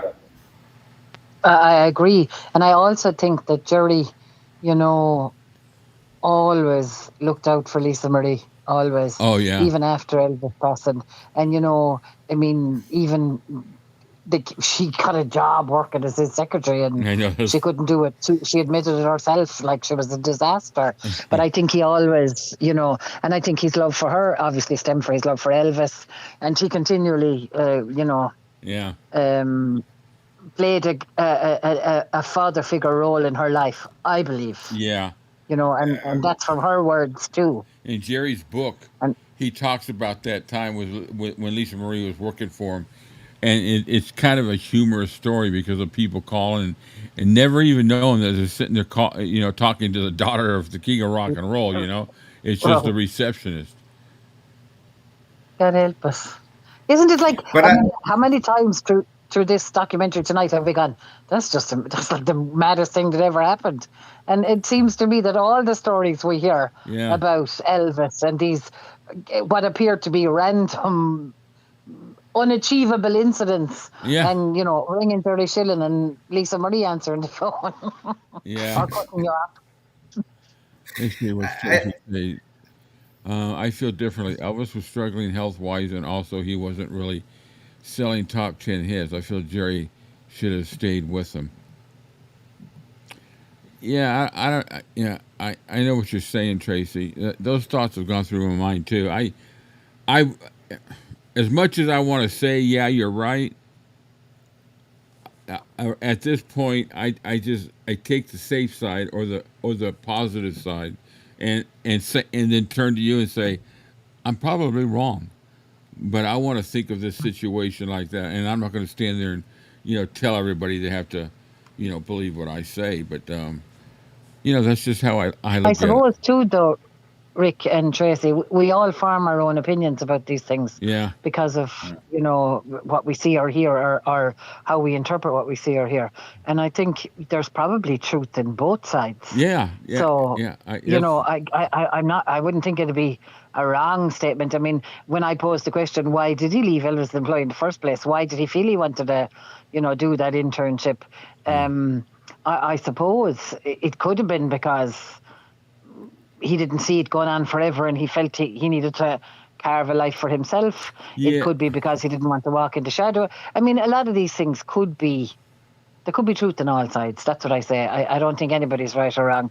I think, Jerry has been true. Yeah, and out of all the guys in that group, he's the only one that took initiative to pursue a secular career outside of Elvis. Yeah. I can't think of any of them that. And then look what happened when he died. They had no jobs. Billy went to go work for the railroad, and then and of course then they all did, in one way or another, live off of the back of Elvis until they died. Red West became a pretty good actor. I think, Rick, sometimes I think that's not necessarily a fair, synopsis of the situation. Right. Simply because they didn't live off Elvis. We spent the rest of our lives looking for any tidbit of information. Like Cam mentioned it earlier, we have an insatiable appetite for any information or any situation. And I think, yes, they did tour and speak and attend events, but they wouldn't have done that if we didn't go. I mean Elvis fans. Yes. They wouldn't have had that opportunity if we weren't in attendance in very large numbers. I think, look, the opportunity that we might have to speak to somebody who had spoken to him or who knew him, all of us have had people that have come and go in our lives and friends that have come and gone. Yeah. And, never mind living under the microscopic intrusions of Elvis's life and to be part of that. Yeah. I think that, I think Elvis chose them as friends for whatever reason and for whatever length of time. So I suppose. Yeah, I'm with Cam about the part. I have a thirsty desire to learn or discover things about Elvis that I never knew, and I have that desire to want to try to find the right story. And of course, there's a lot of stuff we'll never know the whole story, never. And that's why I stand back out of this whole situation of whether I protect Elvis's legacy or do I defend his past. Well, you can't defend anything. There's nothing to defend on Elvis. Everything's about, mine is protecting the legacy of Elvis. But anyway, I digressed off of there. But the whole. Go ahead, Cam. Sorry, it's a difficult point because Billy said it himself, as many of the other guys also said it in the past too, is that they knew that he had a problem. He knew he had problems, but from their perspective, they knew that if they said anything, they were out, most definitely. Then they had no hope in trying to be in a situation where they could possibly help. And in that situation, I would rather have a 10% possibility of trying to steer the guy away from something that's in essence going to kill him, or call him straight out, and then I have no chance at all. Yeah. So I mean, if Billy Smith, who was family, if his father, who was his father, could do nothing about it, what would have anybody else, Red West, Sonny, Jerry, Charlie, Joe, anybody else, what chance? And I mean, Sonny and them often spoke about it too. They said they used to sit in the quiet and drain all the fluid out the pulse, and Elvis would know about it, and he would say to them that this is my fucking life. If you guys don't like it, get out. So, it must have been the worst position to be in for any one of them, seeing that. And I mean, Charlie said it too numerous times. Charlie said too that, as did Billy, that he knew that he was involved in something and he didn't know how to get out, but they at the end of the day knew that if he really wanted to do it, he would have done it. So That's exactly it, Cam. You can only help somebody who wants your help or knows that they need it. Right. You know, you can Yes, lead a horse to water, you can't make him drink. There exactly. was reasons that he was in that position. And yes, I agree. And I think that each one of them people played a role in Elvis's life. And unfortunately, when things became unmanageable, it made it very difficult for them because their personal and lives and their friendship had become intermingled because one fed the other. And that's a complex situation to find yourself in.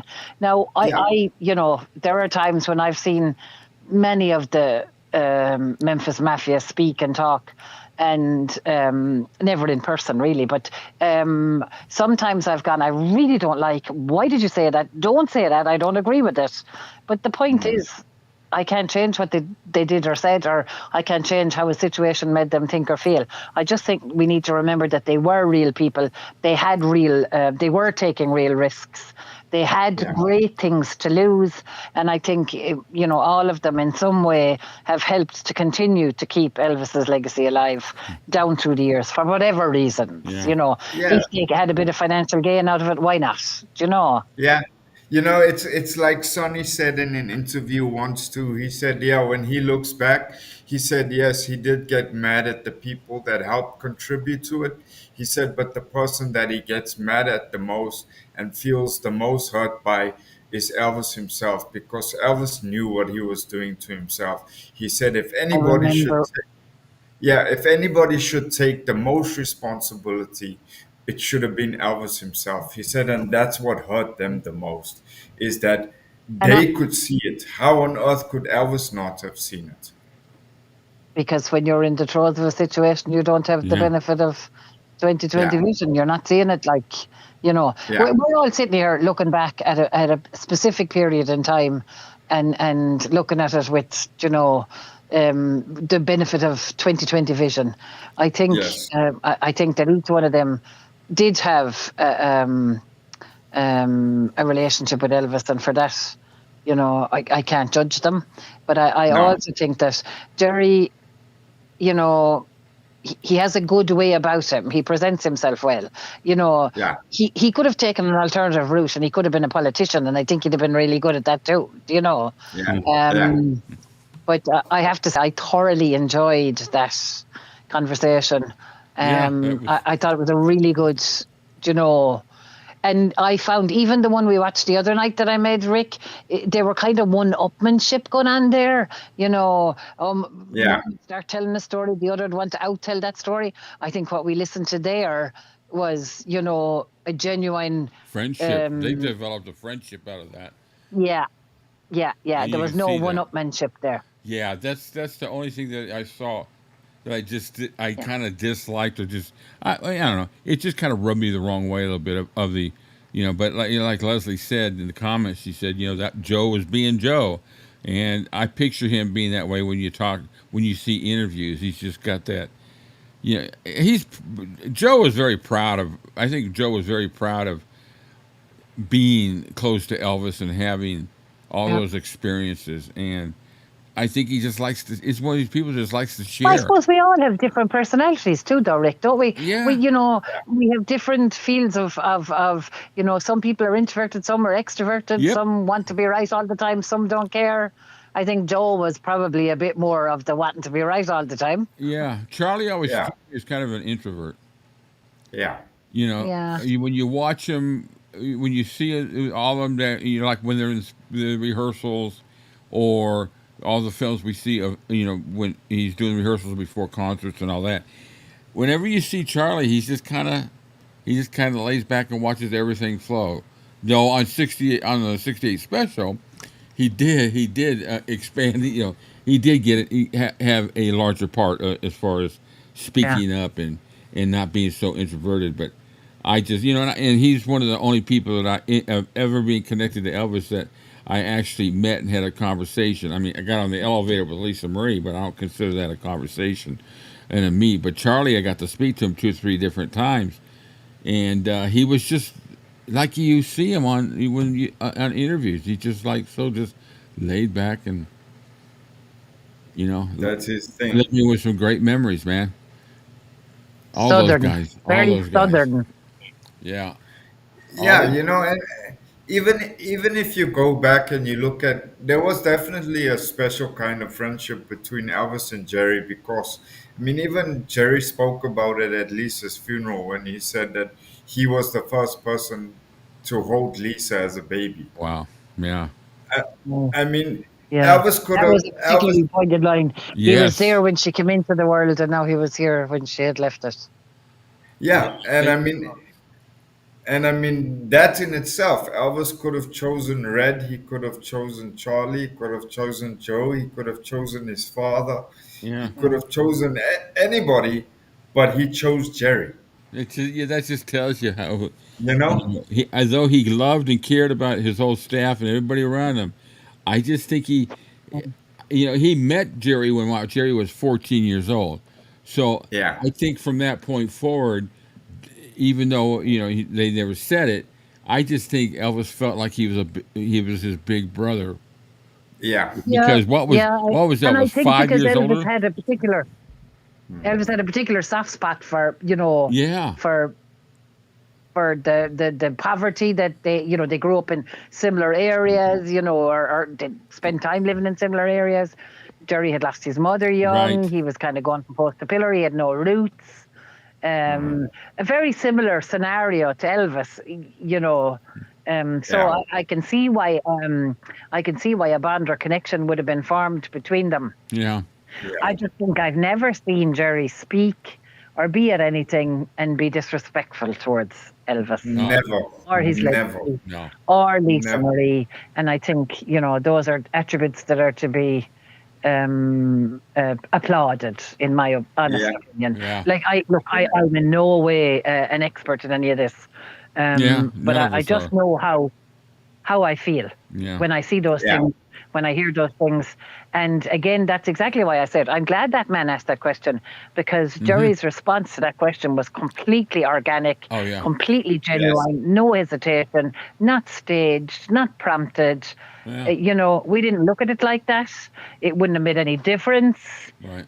I'm so glad, because again, those are the kind of questions that irritate us, but we should seek some confidence out of, because that's proof. They weren't racist. There was no issue there. Right. It was somebody in need and they could help. Yeah. Yeah. And I think that Jerry's response to that question proves that. Yeah. That it was an honest reaction to a situation that Elvis found himself in. And we know more. There was hundreds, thousands more of those scenarios. Yeah. And we've learnt of some of them over the years, but we know for the fact there was more. Yeah, Elvis learned very quick how to respond and react to things like that. All the way back. There'd be some things that he would say that you could tell that kind of really aggravated him. What was the one question? What was it? Ty Gardner, when they were talking about how I think it was that interview in '56 or something like that, where he's talking about something about him beating his mother, or they were just he shot his mother. Oh yeah, he shot his mother, and and something about him. I think was that the one that they asked him about smoking marijuana too. But anyway, he was just like, the way he responded, you knew he was telling the truth. It's just honestly. And I believe the same of Jerry there. The way he responded to that question was just. There was it was an instant reaction. No. And I think those kinds of things help for me to enable me to advocate for Elvis. Yeah, Jerry knew. When he hit it, he didn't have to stop and think, now how am I going to answer this without getting in trouble? He didn't have to. He naturally, like you said, Priscilla, naturally came out. It wasn't a party political response to a question. It was an organic reaction. Yeah. No. This I enjoyed this video. I thought it was it was. I really did. I can't believe I've been lucky enough to be able to make two of them. So I'm very grateful. We're going to kind of jump around a little bit. So we're going to jump around a little bit and do it at different times, and we'll just give like a day's. We'll make the notification that day just before, but. because Cam and I Which was midnight the last night when I went to bed, and I had to get up for work the following day. that one kind of delved into a conversation that I stirred up some shit out there. I mean, I guess my name now is Pam because somebody sent me an email saying, "Hey, there's somebody on his channel that was going off and being really rude and nasty about Elvis and talking trash." And I guess about halfway through, he thought he was telling everybody that's Rick in disguise. That's Humpty Dumpty in disguise. So he keeps telling everybody that I was on the show. I'm just there laughing. I just went back to read a little bit of the chat. I won't listen to his volume because I can't take his voice. But we got a nice little nice little message from here. Listen to this. Hi guys, this the Pretender. Always remember, Elvis never needs defending. It's all a hoax. Okay. It's just hilarious. But I did. I wound up stirring up some shit last week and got some nasty comments from some people, and I just said, "The heck with that." Well, look, wait till I tell you. I genuinely, I was not aware of that man's channel until the instances began that I'd seen on your channel. I in no way have interacted with his channel. I know what I like, what I'm seeing here, and that's enough for me. Yeah. Aside from the fact, I think Cam's a really good guy too. Yeah, Cam. Oh, thank you. He's a pretty good guy. I try to be. Yeah. So we're gonna do the next. No, you don't, Cam, and do not lie to us on YouTube. There'll be a recording of it. I know there's a recording. Okay, but no shit. All shit out the way. If it wasn't for you guys, I wouldn't be here where I am today. So it's because of you guys. So we wouldn't be here doing what we do because we love doing it if we didn't have an audience like you guys. Yeah, when we do these things, Cam and I we're talking. It's like I think we were talking last night when we decided, hey, let's do a watch party tomorrow, and we'll show that one. And so I picked a time, and then we're gonna do another one probably this week. And I got all kinds of little documentaries that are fun to watch. I'm trying to avoid the documentaries that start getting the discussions we really don't want to talk. So I'm trying to avoid those. Yeah, he's hiding in the pool room and. Yeah. Oh yeah. Yeah. Unbelievable. He's out the back of the archives and no, we don't want to watch any of them, Ben. Yeah. So I enjoy doing this. This is fun. We can watch it together and chat about it. And you see, look where that video took us. It took us into Jerry and expanding upon him, and that's why we do this. We have fun and we talk. And I do think positive. there's so many more facets to all of this. They're all positive. I am so freaking excited to get Peter Gronick's new book. I just can't wait to. And it's 2 months now. What is this? May, June, July. So it's about 2.5 months from now that book's going to come out. I got it on Kindle and audiobook so that I can listen and it reads at the same time.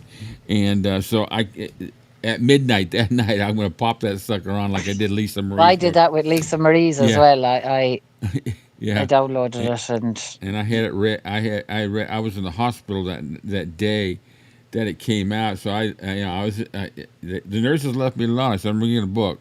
Okay. So I read the whole book all the way straight through. And it was, Well, Peter Gronick's book will be good. I mean, The Last Train to Memphis, lads. Yeah. Have you been part of any of the discussions we've been doing with that? No, because it's not always easy for me. No. I just, I've... I understand. Not on. That's why Cam and I are just going to start popping, doing things at different times.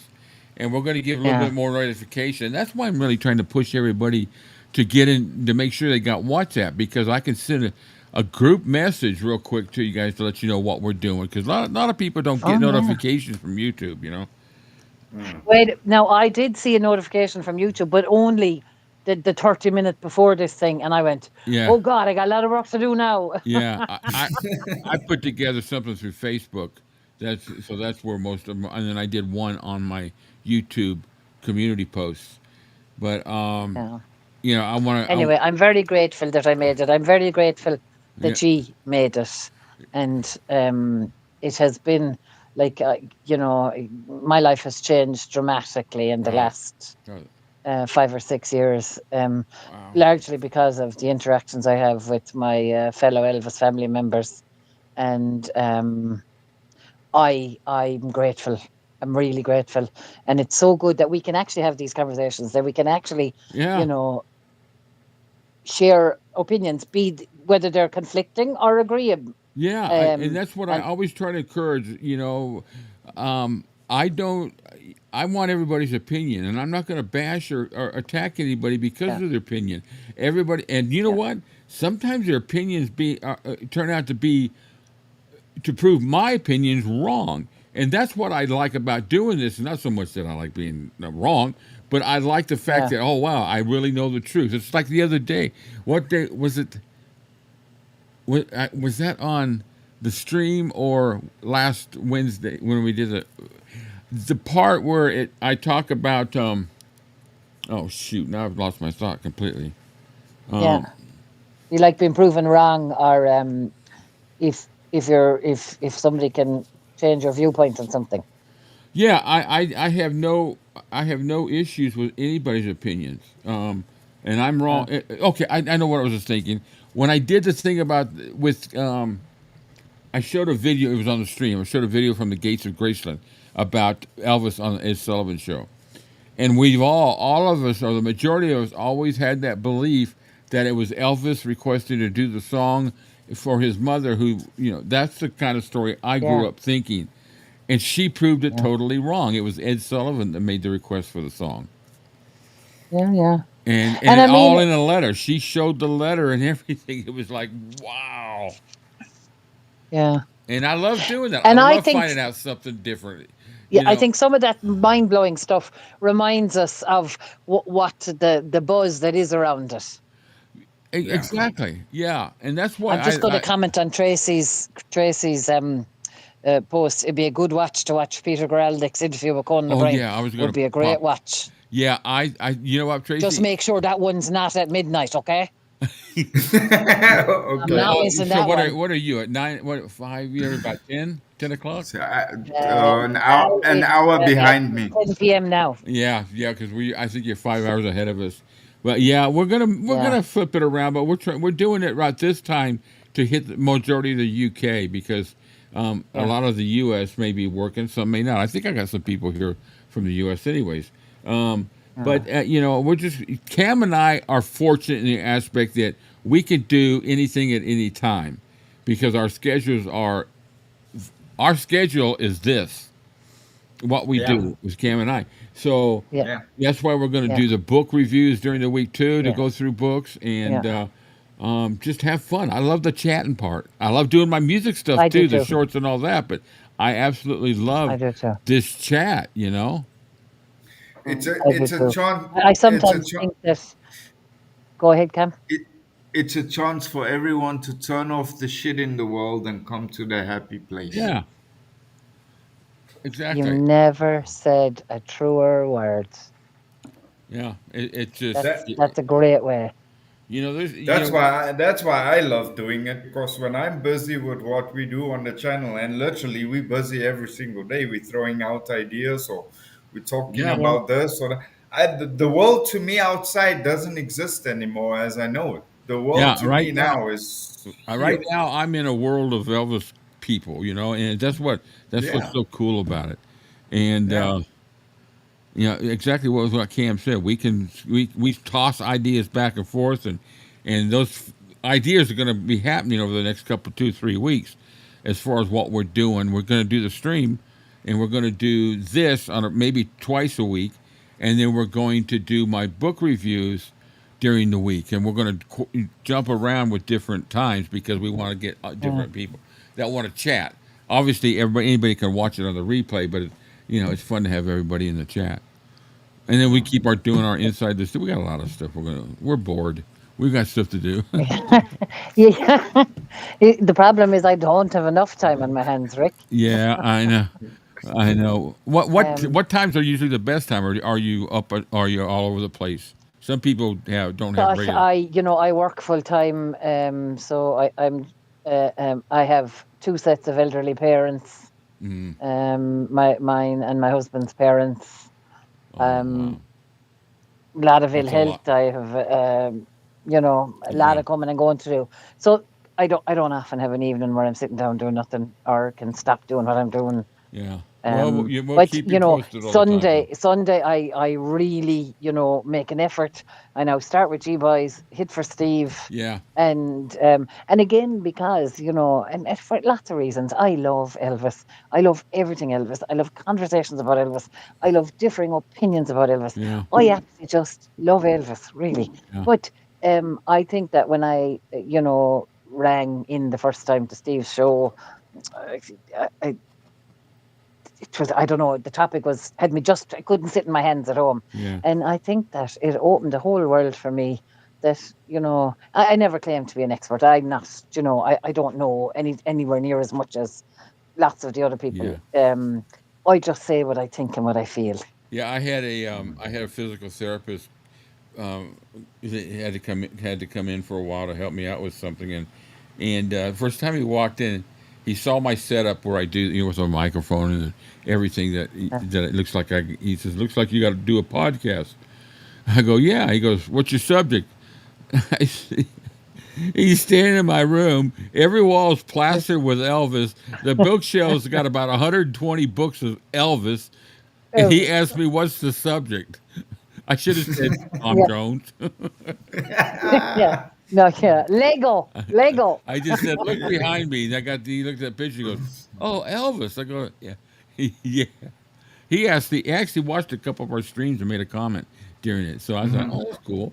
And he was like, Okay. I would say he's like 30 or Organically, something. you're spreading the good news and I mean, you have to go to college to be a physiotherapist. You have to have like some level of intelligence, and you Yeah. can't read a room. Yeah. Well, I got a picture on that wall. It's a little bead my daughter made for me for Christmas last year, and then guitars hanging on every wall. But I got pictures. Plus, the only picture I have of somebody else, I've got two of them. I got the Peter Falk's Rolling Stone cover that he did. I got the whole magazine all framed. I got that on the wall. Oh. I'm a huge Peter Falk fan, Columbo. And then I got a picture. I sat 2 rows from the stage when John Fogerty started going back into tours, and Wow. I got a whole roll of great front shots. So one of them are blown up and put on my wall there. And other than that, if you don't know, if you don't know that I like Elvis, then Yeah. Well, my bit- giveaway is the first name anyway. They know I'm in trouble. They're in trouble when they hear that. Like, but no, I didn't have I'm a choice, Rick. on on our stream. Well, actually, all the stuff we do, Cam and I, we don't script anything. We play our No. little trivia stuff and the photo things like that. But anything we go through, there's nothing where we say, "Well, let's do this, and talk." I want it all spontaneous, so they never know what the hell I'm going to say, and I never know what the hell they're going to do to me with the sound effects. And it's just a fun time. I look forward to it, And now, That is the fun part. That is the fun part, Rick. And I'm going to tell you, you don't have to tell us that. We know by the look on their faces that they're sitting there going, "Oh my God, what's coming? Oh my God, what's coming?" it is because they know that and for anybody who's been watching me, know I say what I think, and Oh, it comes out the way I. The funniest thing was when the stream dropped last week. I know. And Cam was just Cam- sitting there. And his 2 eyes went out on sticks.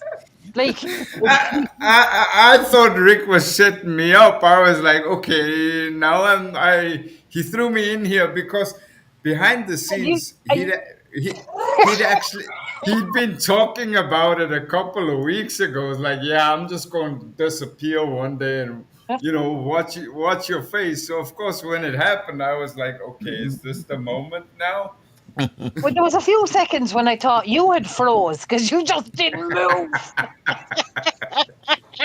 Yeah, I But was anyway. sitting here talking, and all of a sudden the power blinked real quick in my room, and the first thing I looked over is, oh my God, I hope that thing didn't turn the internet off.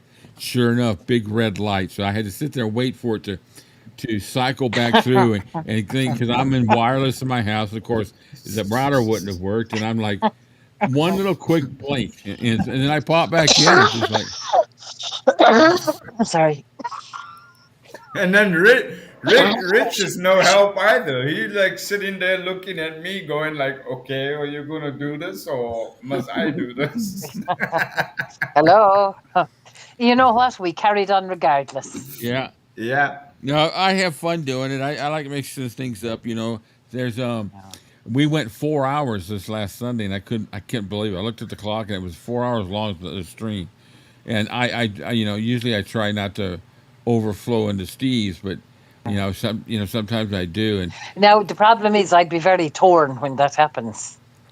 yeah, I would be very torn because I don't want to leave you, but I don't want to miss that either. Do you know? yeah, no, I understand. I'd have a what you're saying. loyalty. Now, I've watched other Elvis content makers, and I've thoroughly enjoyed the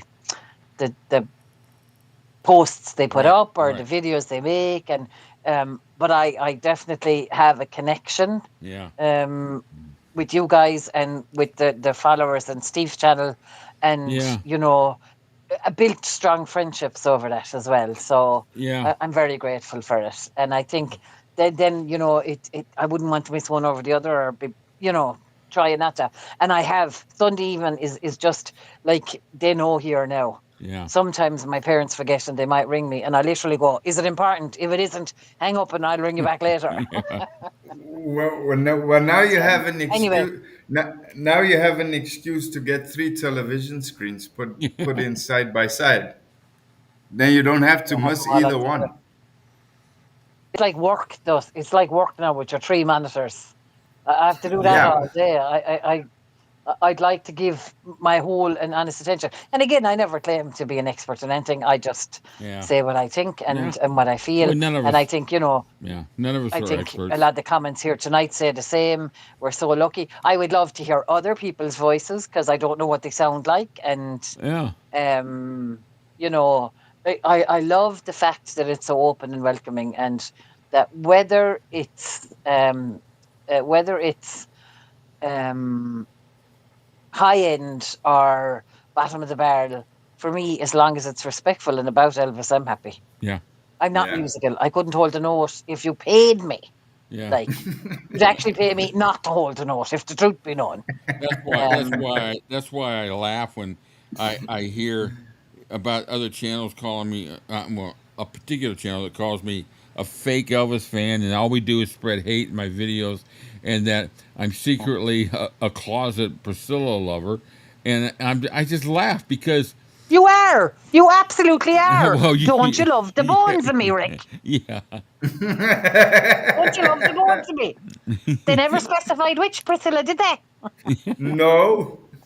I'm a Good closet- comeback. Don't give those negative people the time of day. Don't give them the time of day.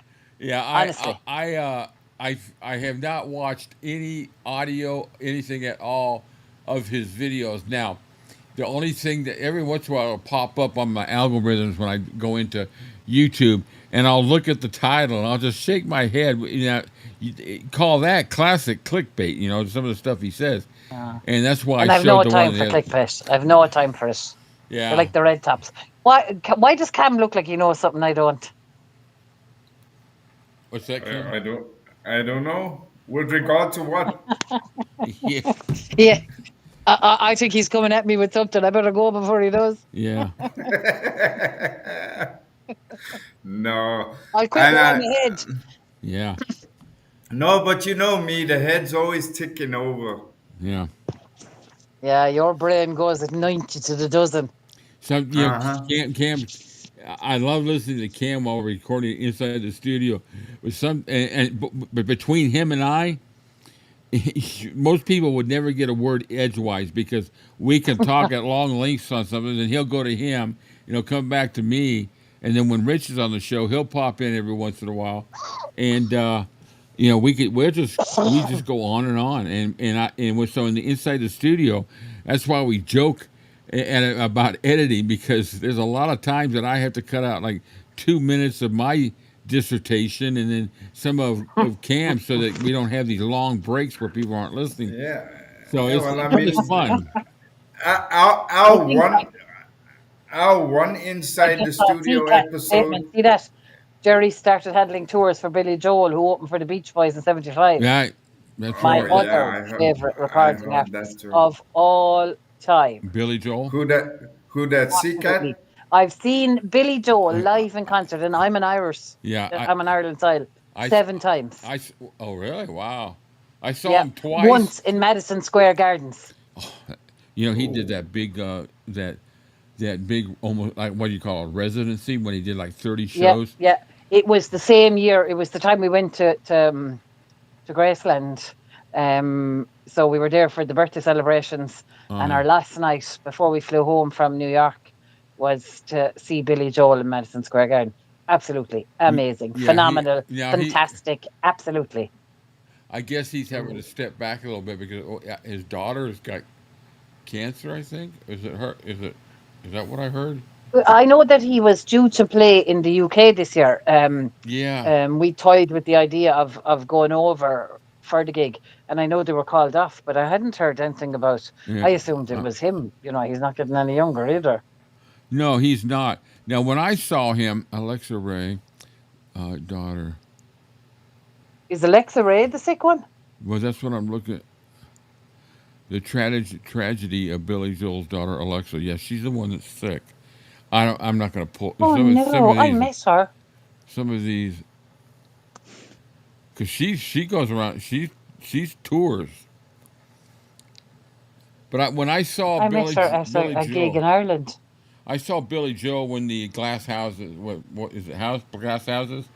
That album came out. Glass Houses album, yeah. I saw him on that tour, and then I saw him when he was with him and Elton John did something together for a little bit. The Piano Men. Yeah. I actually saw them live twice. Yeah. 2 nights in Detroit. You know. So they announced a gig in Dublin, and they sold tickets. Michael says he saw. We got tickets. Yeah, Michael says he saw Billy 3 times. Each one was great. He is my second behind Elvis.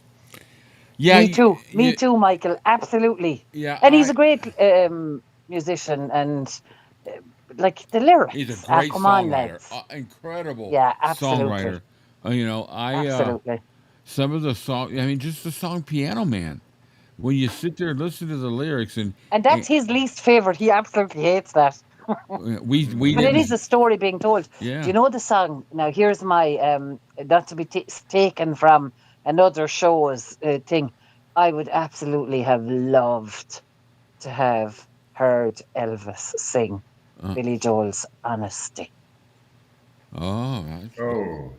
Well, I've always that would have been good. I think that would have been a match made in heaven. I always think because now we look back and we know the lack of honesty that existed in a lot of. I just think it's a fabulous song, absolutely beautiful. One of the songs that I've always wanted to, I'd always wished that he could have done a cover of, is "Don't Let the Sun Go Down on Me." Oh, wow. Hear him at the beginning. I can't lie. Yeah. And then build up. Isn't it so funny when you form an attachment with somebody and something that you can link themselves? Yeah. Yeah. Wow. Anyway, I agree, Michael. Absolutely. Second best behind Elvis. Yeah. And again, self-taught. Billy does a good job on. Yeah, that was a great soundtrack. Honeymoon in Vegas. It was a great soundtrack. It's a great movie too. It was really funny. Well, that's with Nick Cage and yeah. Who was the woman? Who was the girl? Oh, anyway, Michael will know. He'll tell me in a second. He's yeah. We'll just wait for him to. He knows a lot, man. Yeah, and you know that's another thing that I've been finding out, because when I do my shows and we have conversations about certain things, whether it's true or not, the Sarah people, Jessica Parker. I find so many people that are like 2 generations behind me that know so much about him. Maybe, they born in the 70s or 80s, and it's crazy. There's a lot of Well, I was people. born in 72.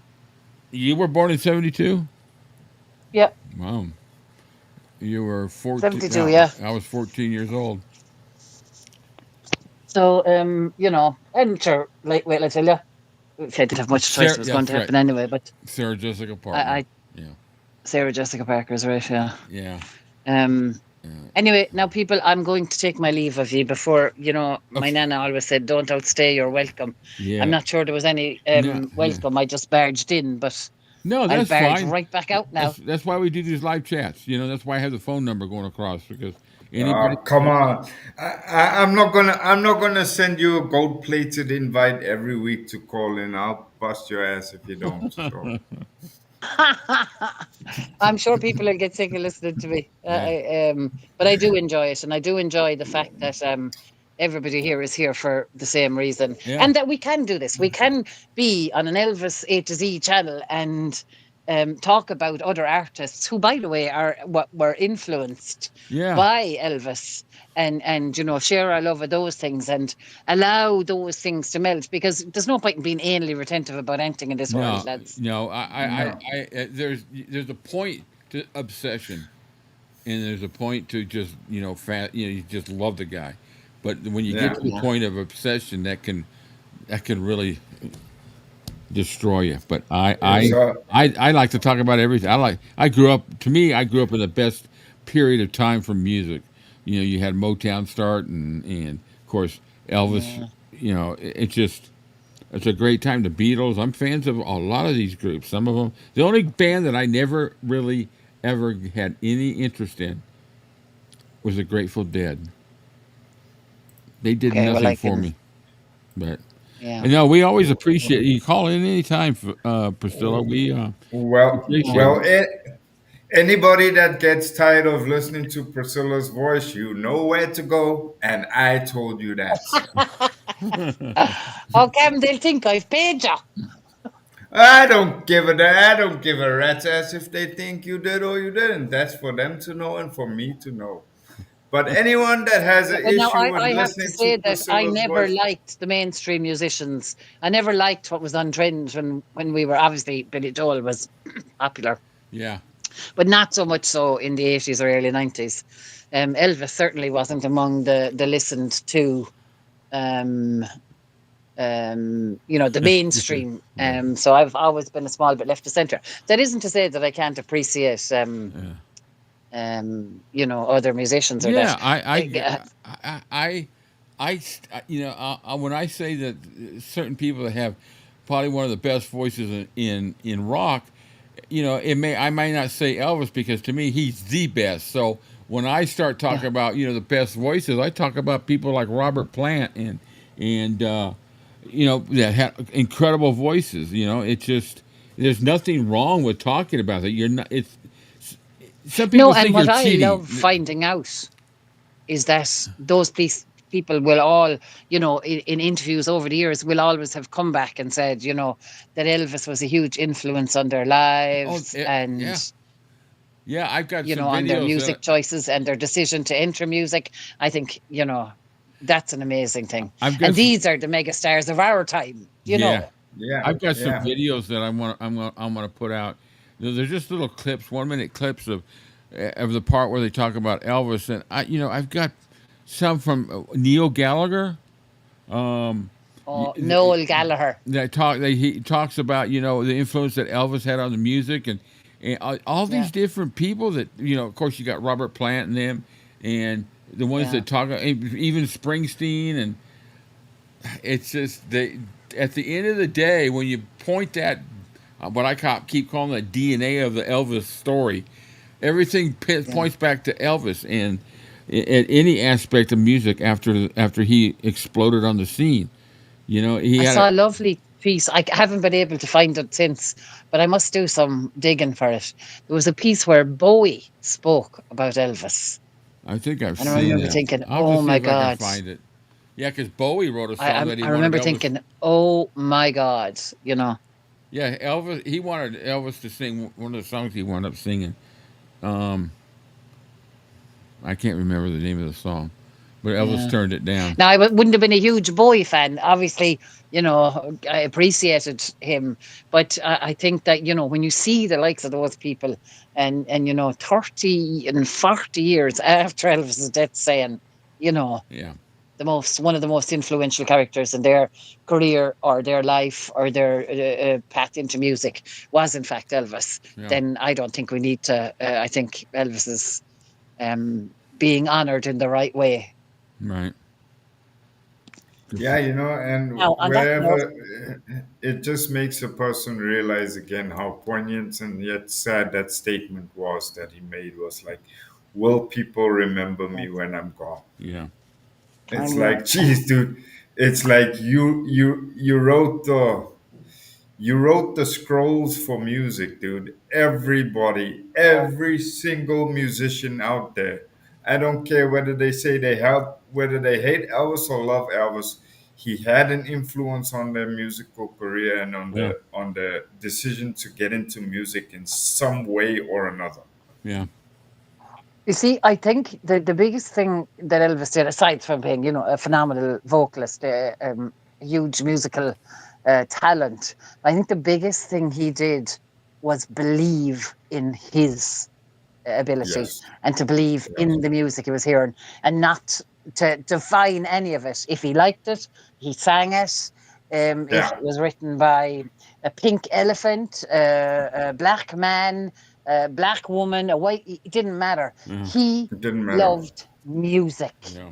And I think that's his lasting legacy, because that was painfully obvious throughout his musical career, Yeah. that it was genuinely a love of music and a love of performance, Yeah. and the feedback he got from the audience. And I think, you know, he broke molds. He didn't follow in the footsteps of anybody. In fact, he found them footsteps, and then he decided he was going in the opposite direction. Yeah. And so that was brave and talent, and he was an all-round genuine good guy. You know, he had his I never ever deny his human frailties. And when people say the things, I, you know, thank God for Sally Hodell's book. I quote some of that information, and sometimes you see people's eyes widen when you say there are valuable reasons for this. But again, his musicianship, his ability, all of those things have stood the test of time, and he was an inspiration and still is an inspiration in my day-to-day life. I try and be kind. Yeah.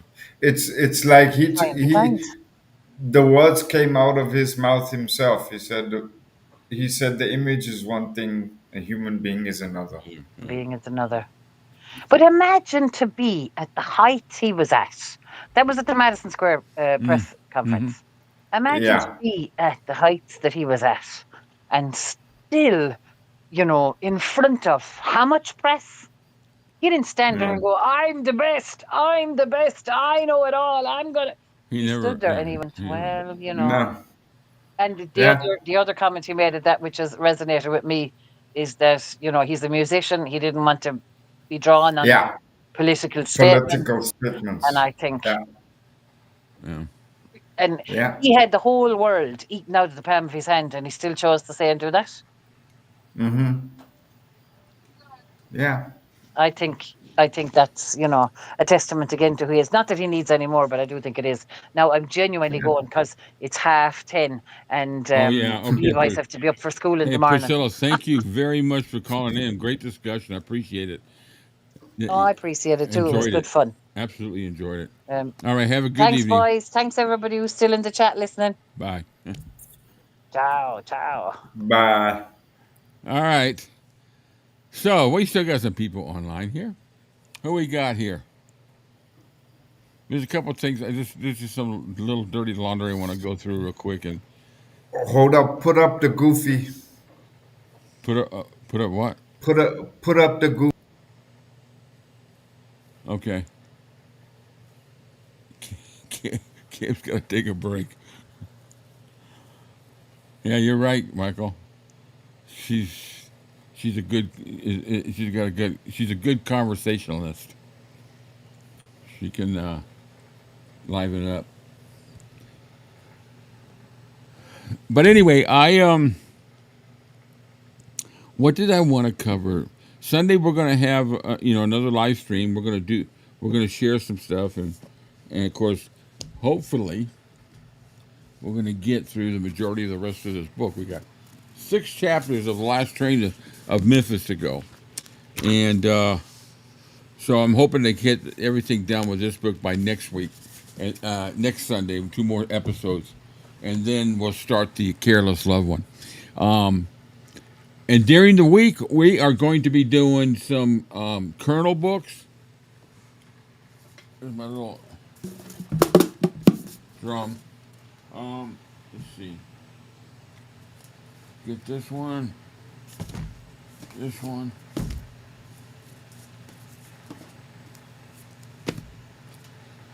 Okay, so for everybody that's been following us, knows that I plan on trying to cover as many of the Colonel books that have been written out there before Peter's book comes out, 2.5 months.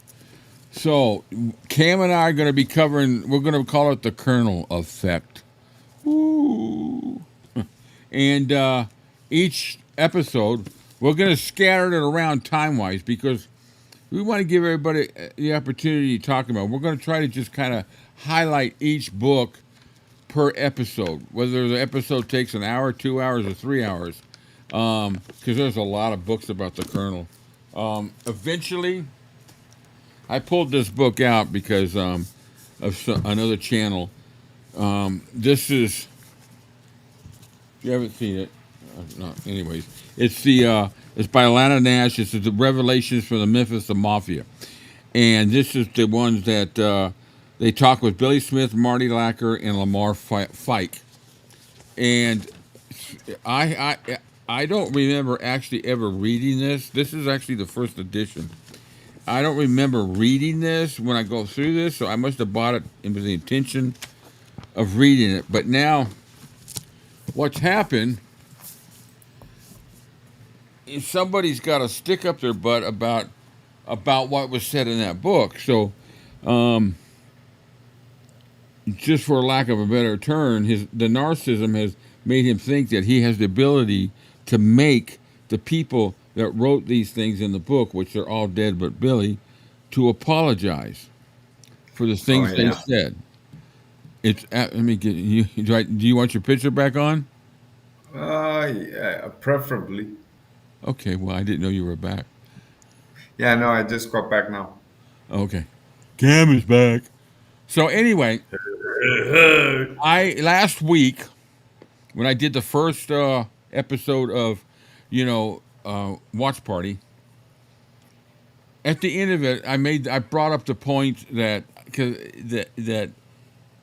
about this situation, and it was it developed a little bit of a conversation about the channel, but I pretty much I don't visit the channel anymore.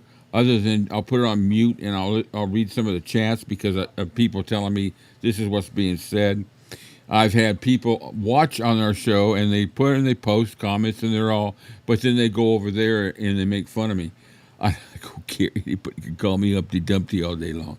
So anyway, now I'm being accused of secretly going on the chat and telling very bad stories about Elvis, and he thinks it's me. So he can think that all he wants. Oh yeah, but we're alcoholics now, all 3 of us. Yeah. So we're all 3 alcoholics. So that's why when you go here, you find out this is where we go for our AA meeting. Our weekly AA meeting. Yep, there's the bottles right there. That's where we go. Anyways, it's a joke. But, I think I have just as much right to talk about some of this stuff because in order to protect Elvis's legacy, I got to bring up some of the BS. But I'm not going to sit here and say, I'm not going to demand anybody to apologize or take anything off their channel. It's none of my freaking business. So, no. Anyway, now it's turned. He's got he's saying things. The funny thing is, this has been going on for 6 months, and there was only one time I ever left a comment on his channel, and it was way before really most of this started. He deleted it because he didn't like the comment. I was a little bit of a smartass about it because he had invited us to join him on his live stream, but I knew very well what his channel was like, and I just replied with a little smartass remark. He deleted me, but I have other channels where I can get in there and make comments, and I've never made a comment. In 6 months, I have never made a comment on any of his videos, nothing. So, but nobody wants to research that and go through my videos and show that, that we're not full of hate and we're not closet Priscilla lovers, that we sit here. But if you go through my videos, you'll find anytime I ever talked about Priscilla, it was on a negative side. But anyways, that's the game he plays. That's fine. He's I'm going to respond the way I want to respond, and some people don't like what I say, but I'm going to defend myself, especially when they start attacking my wife. So when that happened, I'd had enough. So but you know what? Didn't he?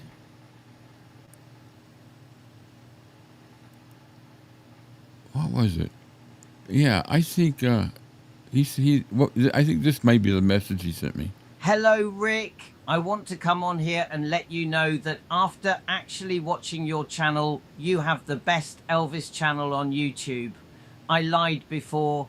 You are a true, real Elvis fan. I am just a narcissistic ass. So that was kind of surprising. But anyway, have some fun. All right, guys, listen, we're going to do a book review. Start one of these books. We got our Inside the Studio coming up on Saturday. We're going to get these notifications. Get WhatsApp so you can start getting quick notifications to your phone. And it'll just say, what we're getting ready to do. And give you kind of a notice so that maybe, hopefully, you can join in. We're going to go all over the times.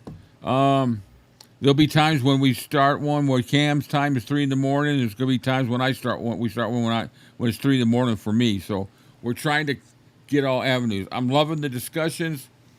I'm also going to keep up with my videos. I got 2 that I got to get out this week for the CGF, and I got one kicked off because they didn't like the music I had in the background. It was totally blocked, and I don't know why. I didn't get a strike, but. So I got to figure out which song and kind of redo that. I was going to put that out yesterday. So just keep an eye out for, Cam and I, and then Rich will join us on some of the midnight lives. We'll be doing some midnight lives. Hello, Heather. Good to see ya. So everybody enjoying these watch parties? We will do another one. We'll try to do another one this week. It'll be a little bit different time. Maybe we'll do one earlier for us, and it'll be, we'll try to cover. But I'm having fun with them, and we're going to start the book ones. We're going to do our concert corners. Now that I'm feeling a lot better, we're going to do the concert corner starting the 1st of June, and that'll be at Saturdays at noon, and it'll be on Blue Moon Radio. And then it'll be posted with the video of it, the whole thing, on YouTube, so you can watch and replay the whole thing. But it's a show that we're going to do live on our Blue Moon Radio at noon on Saturdays, and we're going to be playing a concert at each episode. And we'll pause it for a minute and talk a little bit in between. If you guys want to call in and talk about the concert, if you were there, kind of cool stuff like that. Yeah. But am I missing some comments here? Listen, we're at 2 hours. Wow, we're at 2.5 hours, dude. Let's see. Hi, Rick, Cam, and everyone. Tracy, hello, yes. Tracy, thanks for the fun watch along, guys. Getting late here in Scotland, so we'll have to sign off until next. I forgot she was in Scotland. Who is that came in here? All right, girl. Bailey is getting aggressive. She's getting real aggressive with Finnegan, and Finnegan keeps running in here. She's getting a little. So well, what's happening is she's coming close to coming in heat. So Yeah. my wife is scheduled. They said if they do that, they get aggressive like that. So she's scheduled an appointment to get her spayed, and hopefully that'll calm her down. But Finnegan's not an aggressive dog at all. She's not aggressive until recently, and I looked it up, and I figure she's at December, January, February, March, April. Yeah, she's 6 months old, and that's when they recommend we do it. So my little girl's going to become a little girl, but I'll be glad because I would never want to have to get rid of her because she's aggressive to Finnegan. I couldn't do that. I would. That's worse than losing them. Yeah. You'd always wonder about them after they're gone. What happened? And I couldn't live like that. I'm sorry, people. I got the softest heart for animals. When they do these commercials on TV for the animals that are treated, I can't watch it. I have to turn it. It breaks my heart to see. Anyways, I'm sitting here thinking about it. I'm getting all emotional. Hey, Michael, I thank you. I don't know if you're still on, but thank you for joining in. If you guys didn't see his live rebuilding his Elvis collection on Sunday, he did it at 11 with Dylan and with Brent. It's really good. I was listening to it while I was prepping for the stream that day, and some really cool stuff they talked about. It's pretty cool. So watch it. You'll enjoy it. Anybody got anything else? You Camp? You good? Yeah, I'm good. Besides the regular, thank you, everybody. Yeah. Thank you, guys. We appreciate all the support, every bit of it. We got some great friends here with this channel. So we're gonna sign off. Y'all have a great evening, morning, afternoon, wherever you're at. Have a good one. And we will see you in the next day or two with another live going on. Bye-bye. Bye, guys.